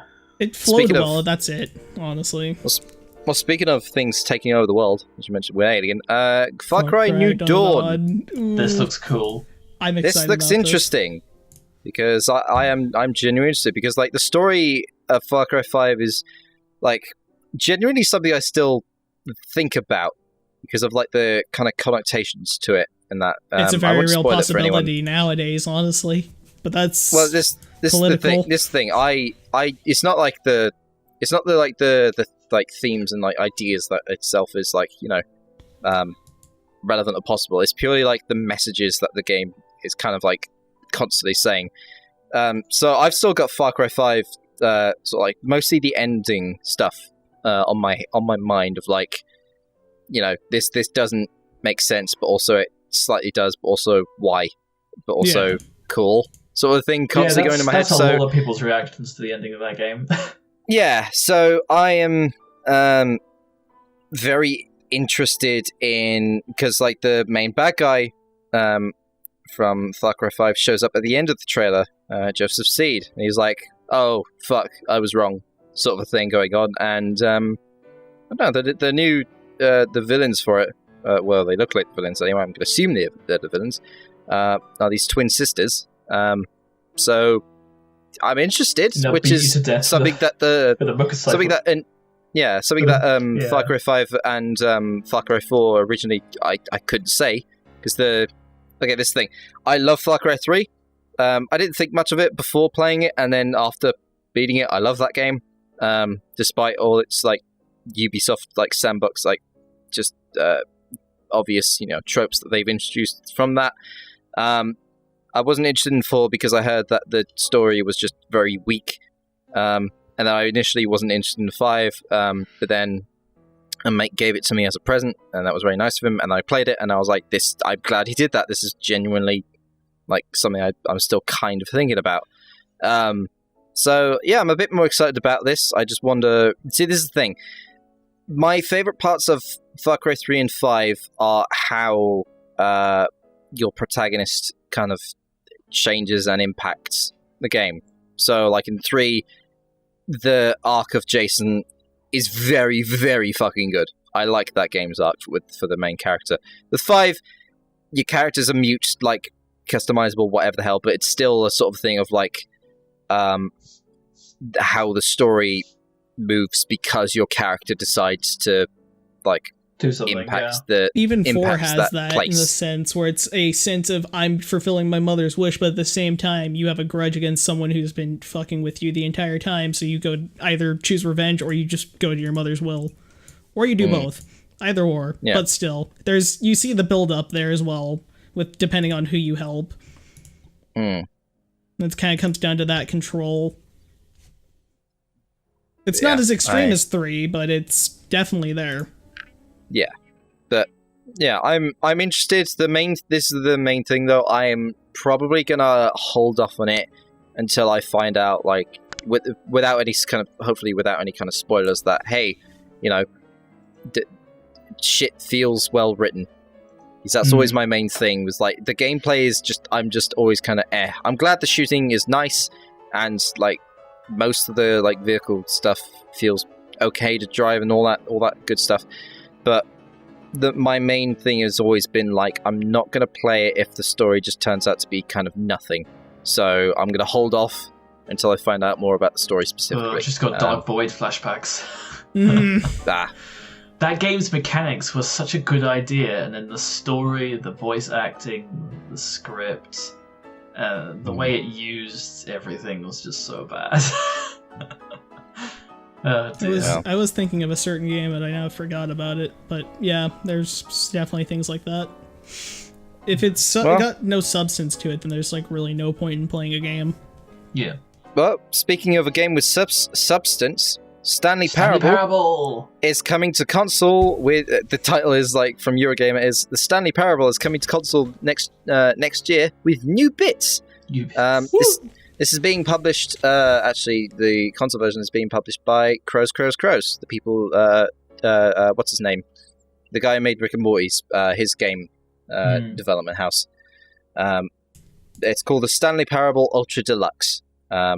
And I do like at the end of the trailer, they had like a little caption that's like, oh, fine, we'll put it on PC too. So yeah. And the trailer itself is a lot of like good fun Stanley Parable humor, which I always love and just need more in my life. So yeah. I'm glad that's happening. Brilliant. I'll buy that on. I'll buy that on fucking.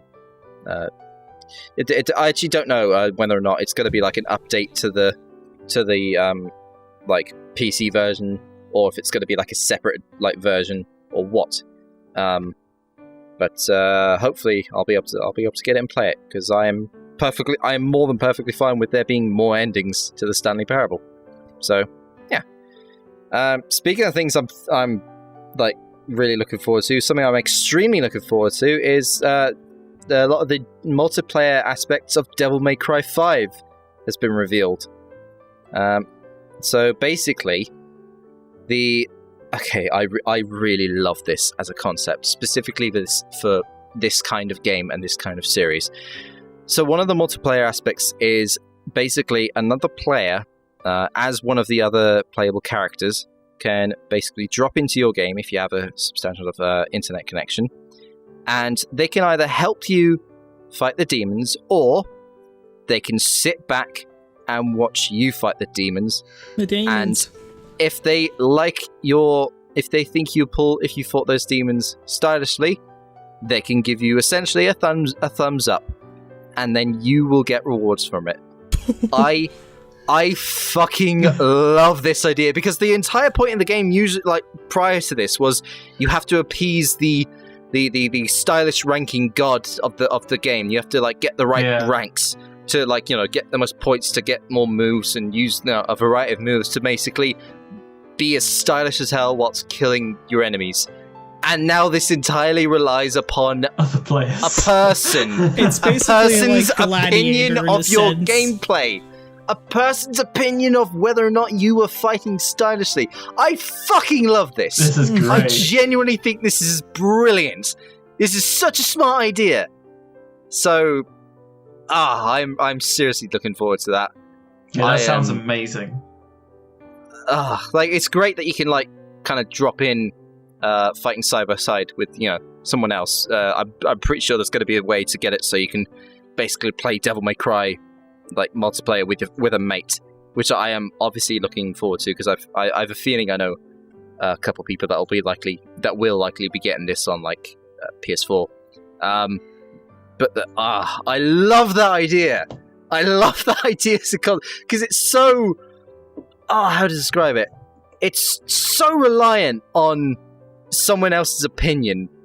Like as to whether or not you're fighting stylishly.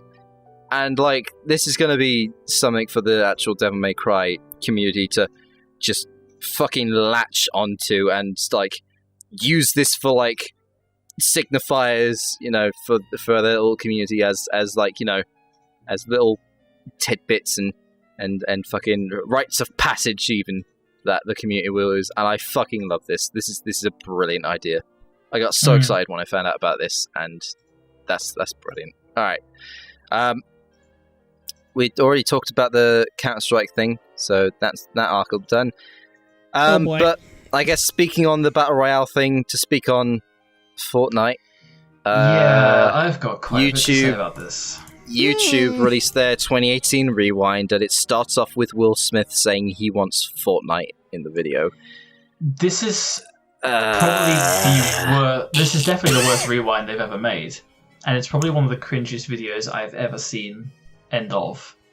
Like, I mean, you can see the picture I put off of the like-dislike ratios from the past rewinds. I think 2016 is actually flattering. I didn't like the 2016 one at all, but this one is by far the worst. At time of recording, it's currently sitting at 1.6 million likes, 4.8 million dislikes so far.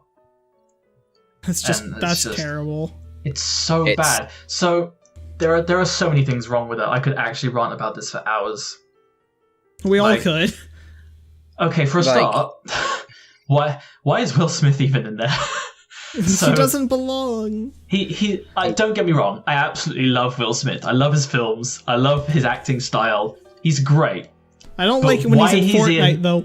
Why is he in YouTube Rewind? It's not even he was told to say, I want Fortnite. I don't care about that. I care about why he's in there in the first place. He's not a YouTuber. He's not a content creator. He's an actor. And he's a bloody good actor. I like him as an actor. He should not be... He just feels shoehorned in here to put in the thumbnail and get clicks. Like, yeah. It's terrible. It's absolutely terrible. And that's then the thing. I'm looking at the thumbnail. I don't see him in the thumbnail. Is he not? Oh, okay. I'm not. There's literally no point in having him in. Yeah. People on the thumbnail, other than Ninja, I don't recognize any of them. Stop horsing around, you damn kids. Because I don't know about you, but what is the platform you think of when I say the word Ninja? Twitch. Because it ain't YouTube. He has a YouTube channel, sure, but he's like... The only time you talk about Ninja on YouTube is if he's doing dumb shit and he's getting called out for it. He's known for being one of the biggest Twitch streamers right now. Twitch is his platform. He is a full-time Twitch streamer. Why is he on YouTube Rewind? I don't get it. I feel like it's Fortnite. The only reason he's same goes for Will Smith though. His platform is not YouTube. It's just, and same goes for fucking John Oliver and the other fucking TV show person they got in fucking doing a quick fucking Fortnite it really dancing. Felt like there's a distinct amount of like there's a lot less popular people in this. Oh, I barely recognize anyone. Yeah, same. It's the same shitbags that do it every year, but it goes on. It gets worse because one of the things they go early on in the video is like, you know what we need? We need K-pop in here. And the thing is though, the thing that made K-pop popular on YouTube this year was BTS. Now I don't know too much about the subject because I don't follow K-pop, but after I saw all of these comments on Twitter and in the comment section, I had to look it up. And apparently, one of BTS's who are K-pop bands, one of their videos had millions of views deleted from YouTube for some reason. Like, I still don't know the full reason behind it, but apparently their views just got deleted for some reason, and there was a huge controversy about it. And then they had the audacity to put K-pop into their YouTube Rewind. They didn't even put BTS in there, which is the reason why K-pop was popular in 2018 on YouTube. They didn't put it in there and put some shitty other thing instead. And I just can't believe the audacity of it. It's actual bullshit. That's actually fucked up. Yeah, it's incredibly fucked up. Oh yeah, it's fucking Trevor Noah from The Daily Show was the other TV presenter thing. No, yeah, the TV presenters doing the Fortnite dances. Yeah, it was really just like there was a distinct amount of YouTubers in there, and more of like outside sources that kind of hit news in YouTube, but like they aren't YouTubers. They don't belong here. Yeah, I also want to talk about that little section in the middle talking about mental health. which is God. When they says like, oh, thank you for all the people that came out on YouTube and talked about mental health. They got paid for that. Some of those people got paid for making videos like that. They didn't raise awareness for mental health. They really didn't. Those videos were bullshit. I watched a couple of them, and I was almost. I don't get offended very easily. I generally just shrug off most things because I usually insult myself. But those videos almost offended me as someone who suffers from mental health. Yeah, but this thing. I think ridiculous. I think there are two things. Just two things in the YouTube Rewind they did perfectly. Simone Gertz, I'm probably pronouncing her last name wrong. She's a brilliant, I watch her, she's a brilliant content creator. She basically just makes all manners of like fucking crazy contraptions and like things. She made a video where she revealed that she got diagnosed with a brain tumor.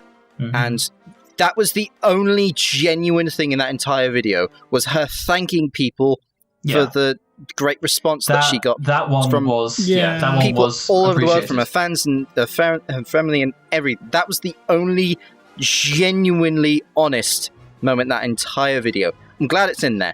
Yeah. And also, there was also a thing about that felt distinctly like unscripted. Like that felt genuine. It felt different to the others. Yeah, exactly. And the only other thing I think they got right was just Bongo Cat being in there. That's it. The only reason I think that is because Bongo Cat was all the fuck over YouTube for like fucking everywhere, with channels that usually never did memes fucking throwing all sorts of stuff to do with that up. And like that was I'm fine with that being in there. It's like, if they're going to include memes, I'm fine with them including Bongo Cat. I don't give a shit about them including Bongo Cat. It was kind of a nothing thing anyway because he was so brief. Every other thing in that entire video was fucking stupid, pointless, irrelevant as of I kind of want to just run a list of things that were in there and things that weren't. And before I do let you run that list, though, there was a quote that they said. It was like, "This is our rewind," and instantly I'm thinking in my head, "This is YouTube's rewind, not." In the sense of YouTube creators. This is YouTube themselves just saying, hey, let's just completely forget about the community that we have. Let's throw in what we like into this. Mm-hmm. This is the thing. Fortnite. Yeah, this is the thing.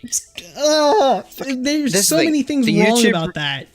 The YouTube Rewind has always struck me as not, hey, entirety of YouTube, thanks for doing all this stuff. It has always struck me as being, hey, investors, shareholders, this is what our website is about. Come throw more advertisers. It's absolutely towards advertisers. It is not about the creators or the consumers at any point.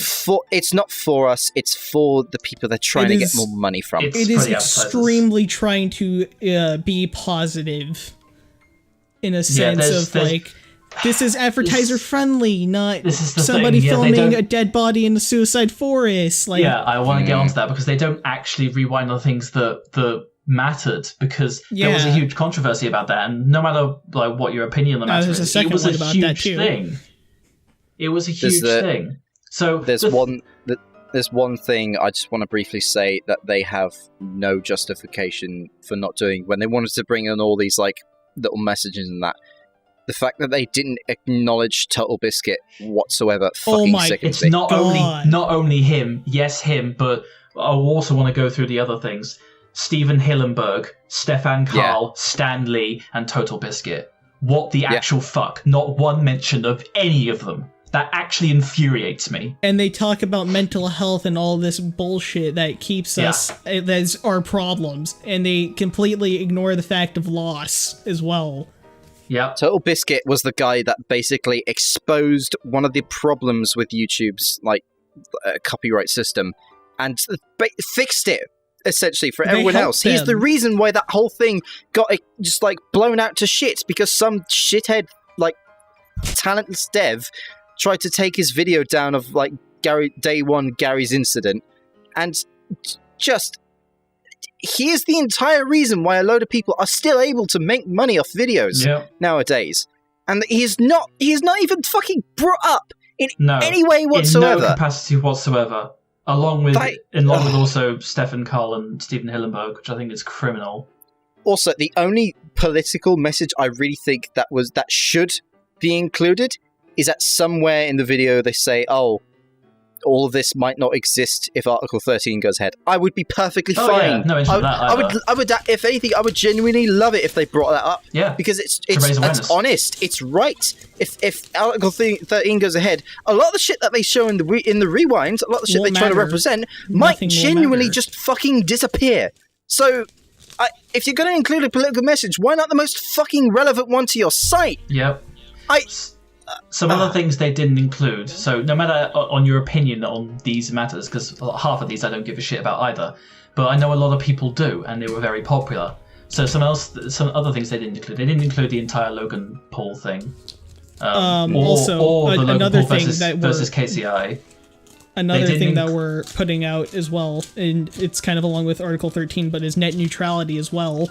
I think we should talk about that as well. I don't think definitely. I think that it's on the same sense of Article 13, where this could really just affect everybody and start hurting us as a whole. Yeah, and it's going to destroy their website in a sense, because honestly, if it's going down the shitter right now, who's going to want to go pay more money to go watch something that's already going to shit? I do want to quickly interject, Trip, because you said Logan Paul versus KCI. I then immediately thought KSI, of what if Logan Paul was in a boxing match with Casey Neistat? That's what I was thinking as well. I'm so used to saying KCI because KCI is a modern deck in Magic. It stands for Krot Clan. It stands for Krot Clan Ironworks, and there's a deck based around the card Krot Clan Ironworks. It's KS. Careful, Trip. KSI. Careful, Trip. You're showing your nerd. Yeah, I know, right? Showing your inner but nerd. Anyway, talking about Divinity earlier, loser. Fucking no. So I'm just imagining now, fucking Logan Paul coming out into the boxing match, like, yeah, Team 10, and Casey Neistat coming out going, "Ooga booga booga, Cannon ATT 10. Me fly big metal bird."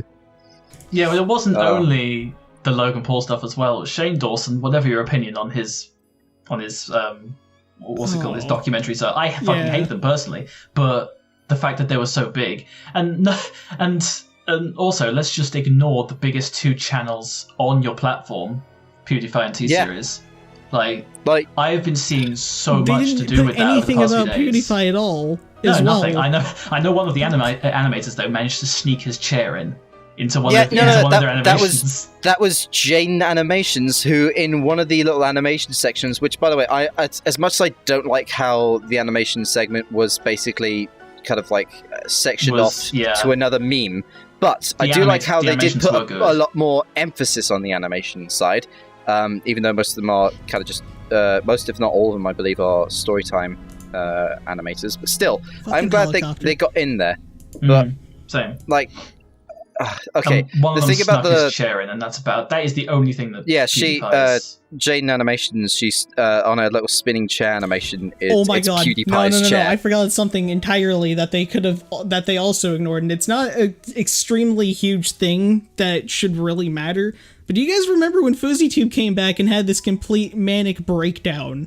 Where he just started doing shit. They completely forgot about that as well. That's 4 months. Well, that's recent, technically. Yeah. You can okay, here's the thing. You can go onto Keemstar's channel, you can go onto Scarce's channel, any news outlet for YouTube. You can go down and scroll through, find all of this shit that you could point out and say, hey, this is rewind worthy because this is in the YouTube community. They completely ignore that fact.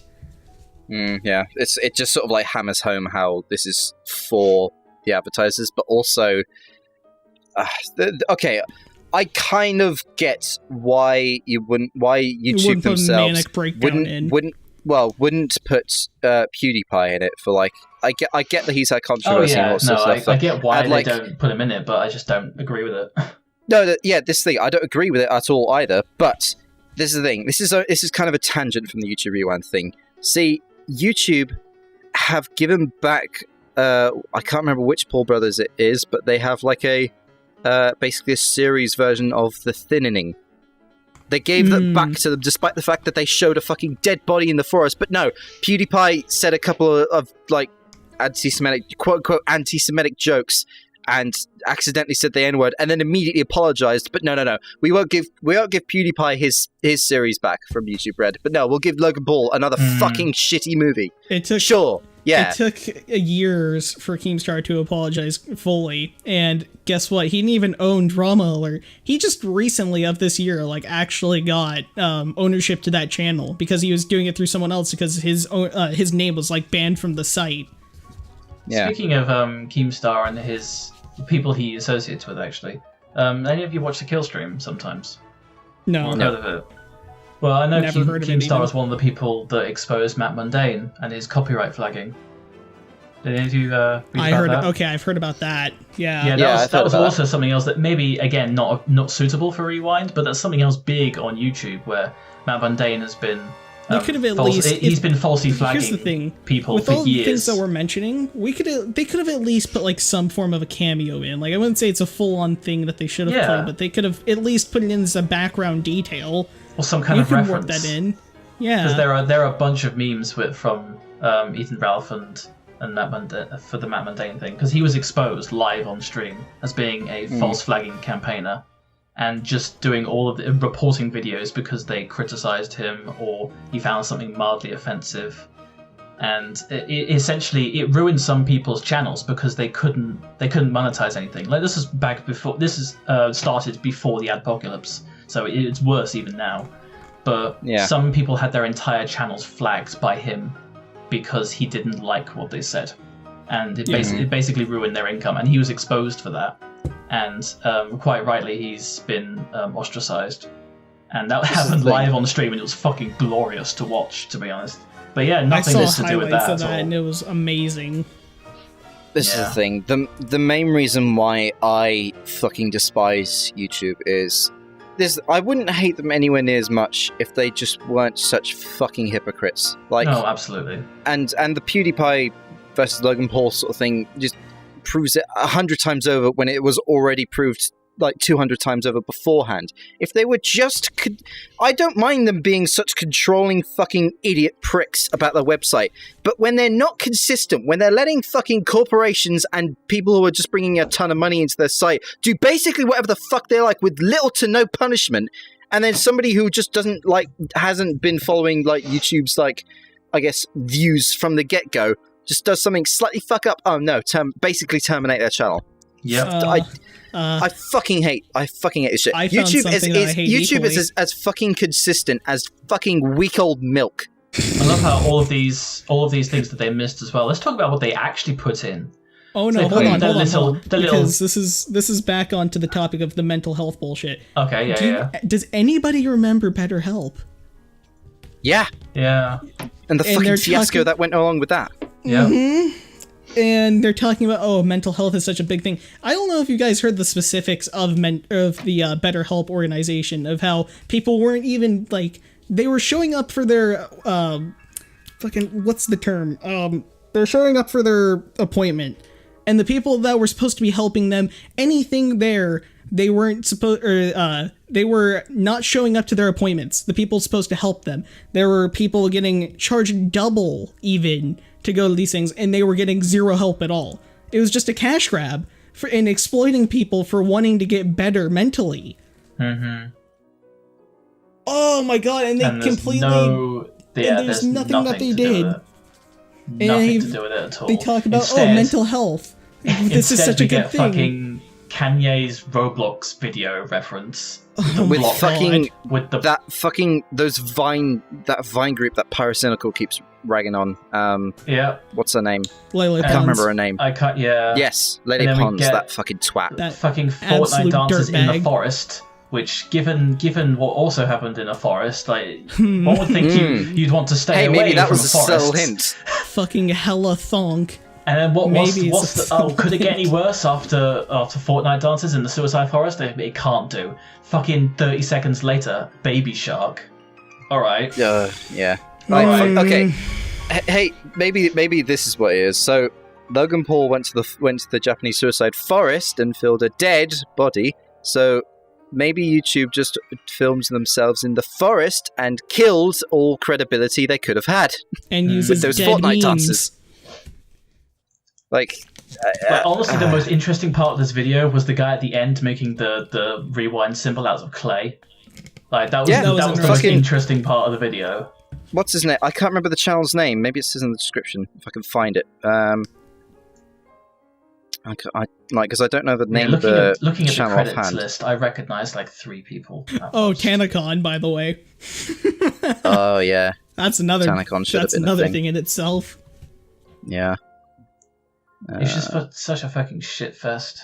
There's so many things wrong that happened this year, but they completely neglect it. Yeah, they just don't include them because they're not appetizer friendly, quote unquote. Yeah, I forgot to mention one other thing is that it's kind of brief, but the little bit where Markiplier and Make-A-Wish Foundation are being represented. So that's actually genuinely nice that Make-A-Wish, actually gets like a headway in there, because like YouTubers like that, regardless of whether or not you like their content, and that YouTubers like that have made a very large and significant impact for like people as a whole, like foundations and organizations like that. So I am glad they snuck that in there a little bit, but yeah, they did not do anywhere near enough as they should. No, out of the 8-minute video, less than 20 seconds is actually good or half decent. Yeah, it's just fucking Will Smith asking if this for is Fortnite. if this is the future of YouTube, like I seriously, the site's gonna die soon if they don't get their heads out of their ass. Yeah, if they keep going like this, it is going to die. I just this might be if this is something that's been done to death, but Twitch could honestly take them over any day if that's the case, because I reckon they already have will. an upload system. They already do have an upload system, if I'm not mistaken. You could completely switch that over. If Twitch was like, oh hey, let's start monetizing for this, you could easily do that. That's something you could do, is completely switch over to Twitch if they were to actually, like work upon that foundation that they already have. Yeah. I'm looking at I haven't watched it, but I'm just looking at the comment sections for like PewDiePie's YouTube Rewinds 2018 review video. It's actually a really good video. And the very first comment is, I feel like there's a group of people at YouTube headquarters that just hand-selected channels they want to succeed and ones they want to fit and want to fail. The site is like high school popularity all over again. Yeah. I couldn't agree more. It is. Like, I'm fucking livid for this site. Literally, I hate the site. I hate the people running it. I just love, like a fucking... I could fit... Okay, you give me a fucking A4 piece of paper. I could fit the channels I love on this site in, I think, one whole notepad, which doesn't even come like anywhere near close to like 1% of the amount of channels that are actually like, putting up content on the site. And I'm fairly certain that nearly, like I would say 96% of those channels would not ever be considered for YouTube Rewind. I'm the same. Like the amount of people I watch on YouTube and Twitch, like because now apparently they're bringing in Twitch streamers as well for whatever reason. Yeah. With the amount I watch, I would have thought I might recognize someone I watch regularly, but no, not really. Like the only people I recognize are people I've seen on social media or through other people. Like, I don't watch Markiplier that much, to be honest. And Ninja, I've only ever seen it because he's so popular, and that's about it. Like, I don't watch. Who are the bunch of these people? I don't watch Markiplier at all, but I do watch Simone Gertz, and she's fucking great. Yeah. And just, if now more than ever, it's more apparent that YouTube is, like, the Rewind specifically, is just not for the people who use the site. It is for trying to pull in more advertisers, like, especially now more than ever. Like, any credibility the people running the site once had has just been fucking destroyed. It's no longer YouTube broadcast yourself, it's advertise yourself. Yeah. Essentially. It's stupid. I don't think we have anything else to move on to. Yeah, and honestly, we're just kind of being a dead horse with this. Yeah. I mean, they could at least put some effort in. Then we wouldn't need to. We wouldn't need to bitch so much about this. It. Yeah. Like, but this is one idea that from last year's rewinds that Emma Blackery brought up a very good idea. Like, I get the whole point. Like, one of the quote unquote points or messages for the site is like uniting like creators all over the world for this whole thing. But I would like the way that a lot of YouTubers and channels have like talked about how they organize every Rewind video is fucking stupid. Like they basically pull channels out for like an entire day, sometimes 2 days, for no pay, no compensation of any kind, and for them to get stuck into a video for like maybe 4 seconds. And Emma Blackery brought up the idea of, hey, why don't you just have YouTube Rewind UK edition, YouTube Rewind US edition, so that way you can fit more genuinely good creators into a longer video for each region, and just all around have a better experience, have a better showcase of what your platform offers, instead of just trying to ham-fist all these fucking tossers into this shitty video. Like, Ninja isn't considered a part of YouTube. He's considered the biggest Fortnite streamer. That's it. He's not considered a part of the YouTube community because he doesn't fucking do YouTube videos. He uploads highlights from streams. Like, how fucking dense do you think we are, YouTube? How fucking stupid do you think that this shit just would just slide past everyone? They don't pay attention to their community whatsoever. That as well. And the bit that I know gets on most people's nerves is that the entire theme for this video for this year was, this year it's going to be our YouTube Rewind. We're going to get to decide what to put in the Rewind. Let's look at the comments and see what they want to put in. And yeah, none of it is what we wanted. Like, literally none of it. Yeah. It's so hypocritical. It's like, yeah, we're going to put everything that you want into this to highlight the best of our platform, and they put in a bunch of shit no one cares about.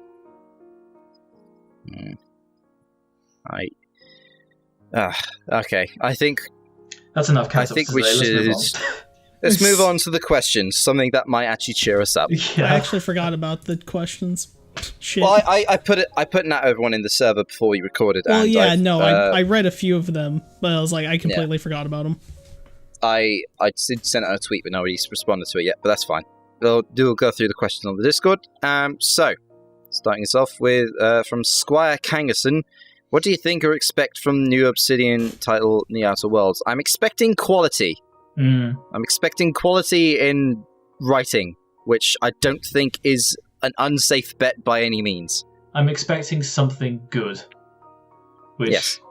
I know is a tough ask from RPGs in this day recently, and age. Yeah, but can we please have a quality game that's got fleshed out story and characters and functions correctly? That's all I'm asking for. Yeah. Like, even if some of the game mechanics are questionable, if it at least works and has a good story and characters, that's probably enough to get it like a thumbs up. Please. Anything about that from you, Volk? No. Fair enough. No, it looks good. That's all I got. Fair enough. Bean Bitch, also known as Anna Highwind, asks, have you considered playing the KH series now that KH3 is coming out? I will address your other questions in a second. Definitely. I have considered it. I just have not found the time. There is so much for me to get through, and the best way for me to play the Kingdom Hearts series is just to get the HD ports on PS4, but that little collection hasn't dipped in price yet, so I just haven't gotten it. So I will eventually. Just it'll take me a while. You guys?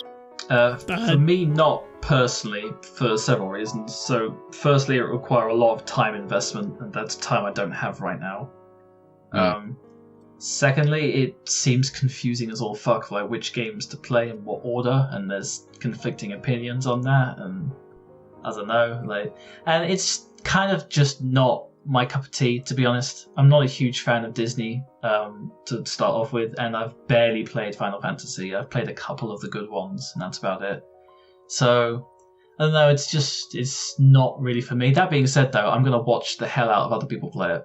Because I do enjoy watching that the KH games, so I'm probably going to be watching Anna stream it. But personally, myself, I just don't have the time to play it. Yeah, I likely won't have the time to play it for a while, but I will try and get around to it, I guess.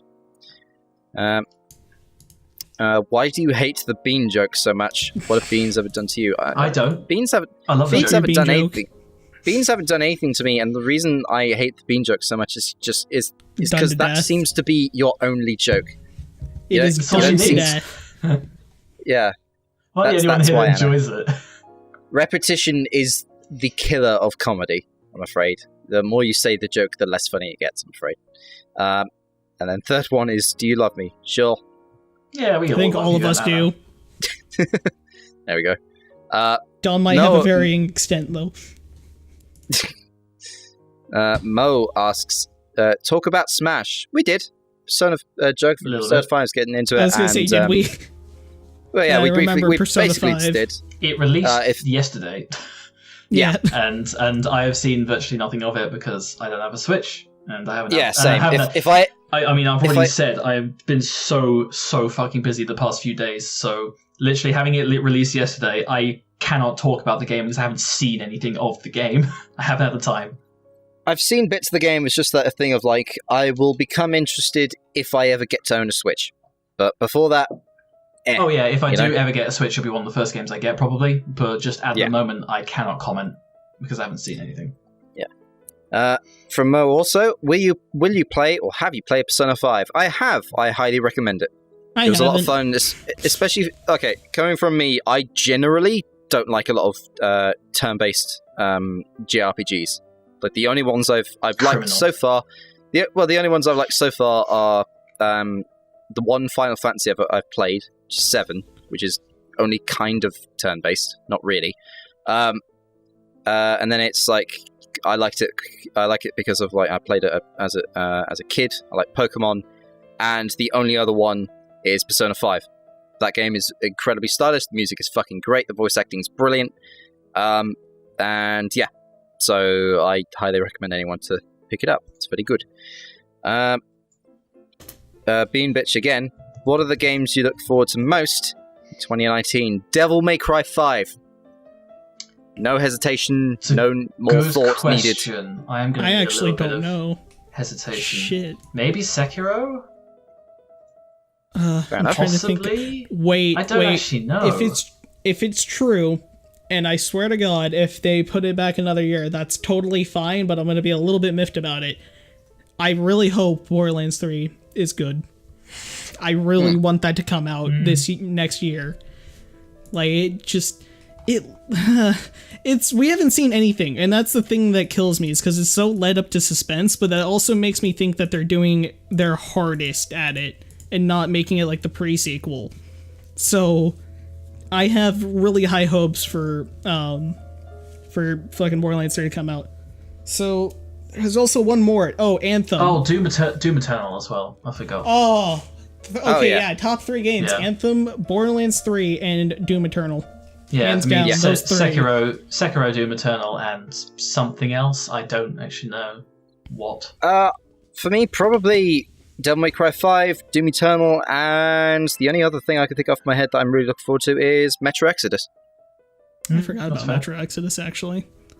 I'm hoping that'll be very good.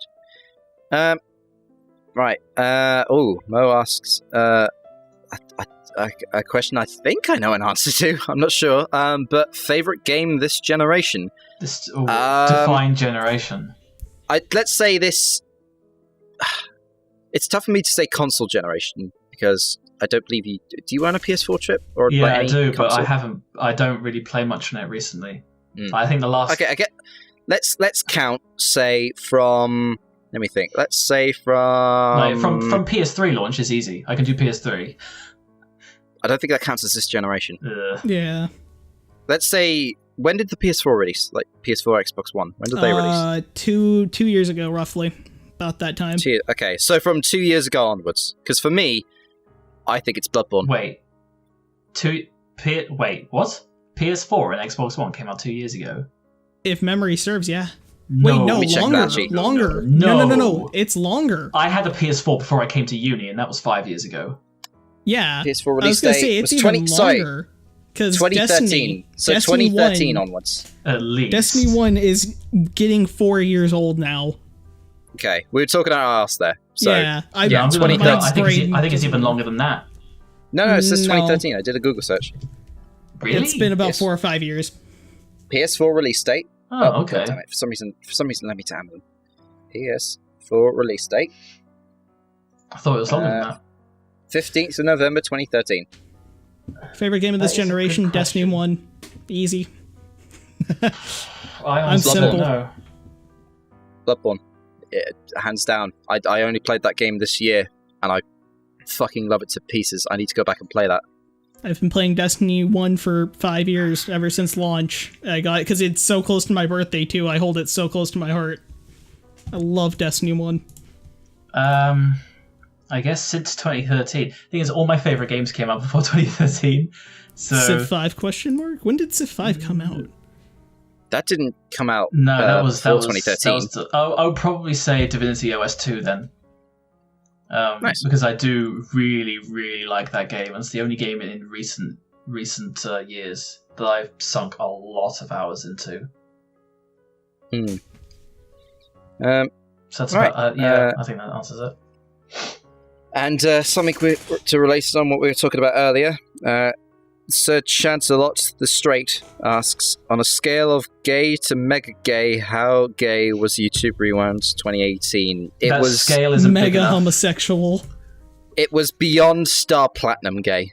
You're gonna need a bigger scale there. Let's throw in a JoJo reference. It was beyond Star Platinum. That was Zaworldo gay.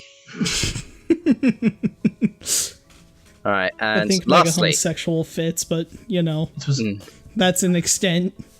Disclaimer, we're not homophobic, we're kidding. Okay, it's a joke.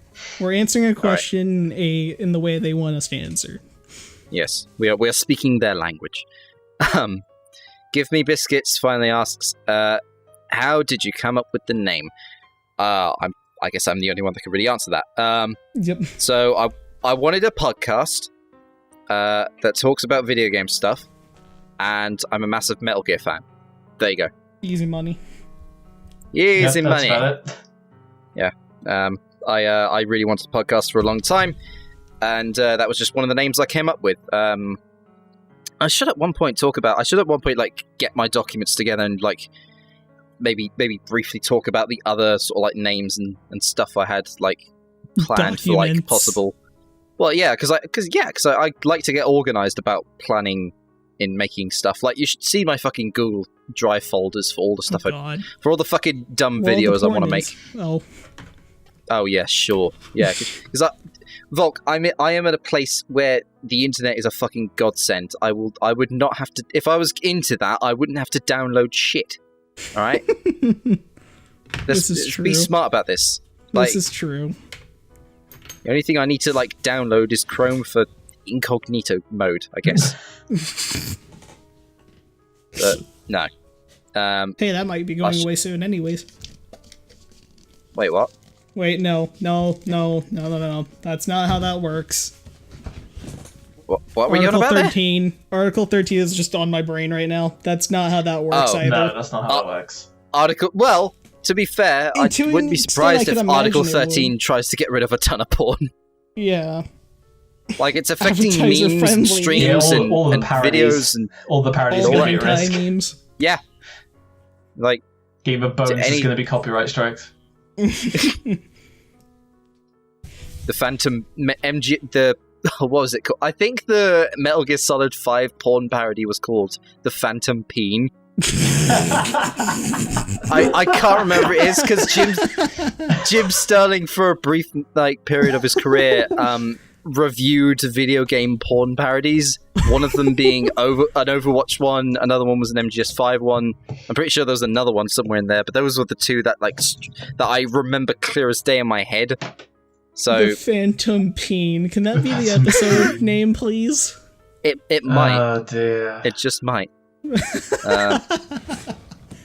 That's so Some good. of them- Okay, for the next however like 10-15 minutes, can we just come up with like video game porn parody names just to I'm end not the sure about a episode on? video game, but I'm looking up just some classic porn parody names for like film parodies. Some of them are really good, like Arse Ventura, Evil Head. Like some of these are so good. Forest I'm- Hump. Forced hump. Edward penis hands. Jesus Christ. Oh no, no, Edward not dick penis fingers. hands. Oh, there's Game Ew. of Bones, classic. Game of Bones. Goodwill humping. Drill Yeah. Bill. I think there's a Friends Oh, joke dear. or something that I remember. Buffy the Vampire Layer. Oh. Oh god, inspect her gadget. Oh no! Oh dear. You see, every time I bring up some of the these are so name, bad. every time I Raiders bring up of the Nuclear Lost Throne, it's Arks. like Taco Bell. Raiders of the It's just Lost got a Ark. picture of 3 naked dudes on the front. Oh god! God. It's clearly a gay porn. Jesus Christ. I'm just trying to think of ones for video games. I'm staring at all the physical cases on my shelf, just trying to Discord. come up with something. Missionary Impossible. Watchdogging 2. That's a good one. I like that one. There's a sequel to it. The first one was The so obvi- good. The obvious one is Tom Clancy's Rainbow Sex Siege. I guess that's kind of half-hearted. I know. Quantum Deep. Splinter Cell? What can we make about Splinter Cell then, if we're gonna go to Tom Clancy? Tom Clancy's The Dickening. Saturday Night Beaver. Oh god! Shaving Ryan's Privates. Fuck's sake, Shaving Twin Private Cheeks. Ryan is my favorite Jesus thing. Christ. Oh, there's Buffy the Vampire Layer. I love Shaving Private Ryan. That's not even like a sex spin-off, that's just memeing a name. The Vibrator Massacre. Jesus Christ. The Chainsaw God, Massacre. The whores have eyes. Alright. The whores? Excuse me? Harry Potter and the Sorcerer's Balls. Just Whores 3, I guess. That got me to laugh a little bit. Womb I'm not gonna Raider. lie. I wasn't ready for that one. The yeah. Sorcerer's Balls. I wasn't ready. Fucking Fantasy 15. Alright, let's look at For Prawnr. game porn parodies. Oh god. Okay. Oh, I thought you said gay porn parodies. No. It's like, excuse me? You really want to look Dark that Hole. up? Dark Dark Hole Holes. 3. Oh no. Halo Reach Around.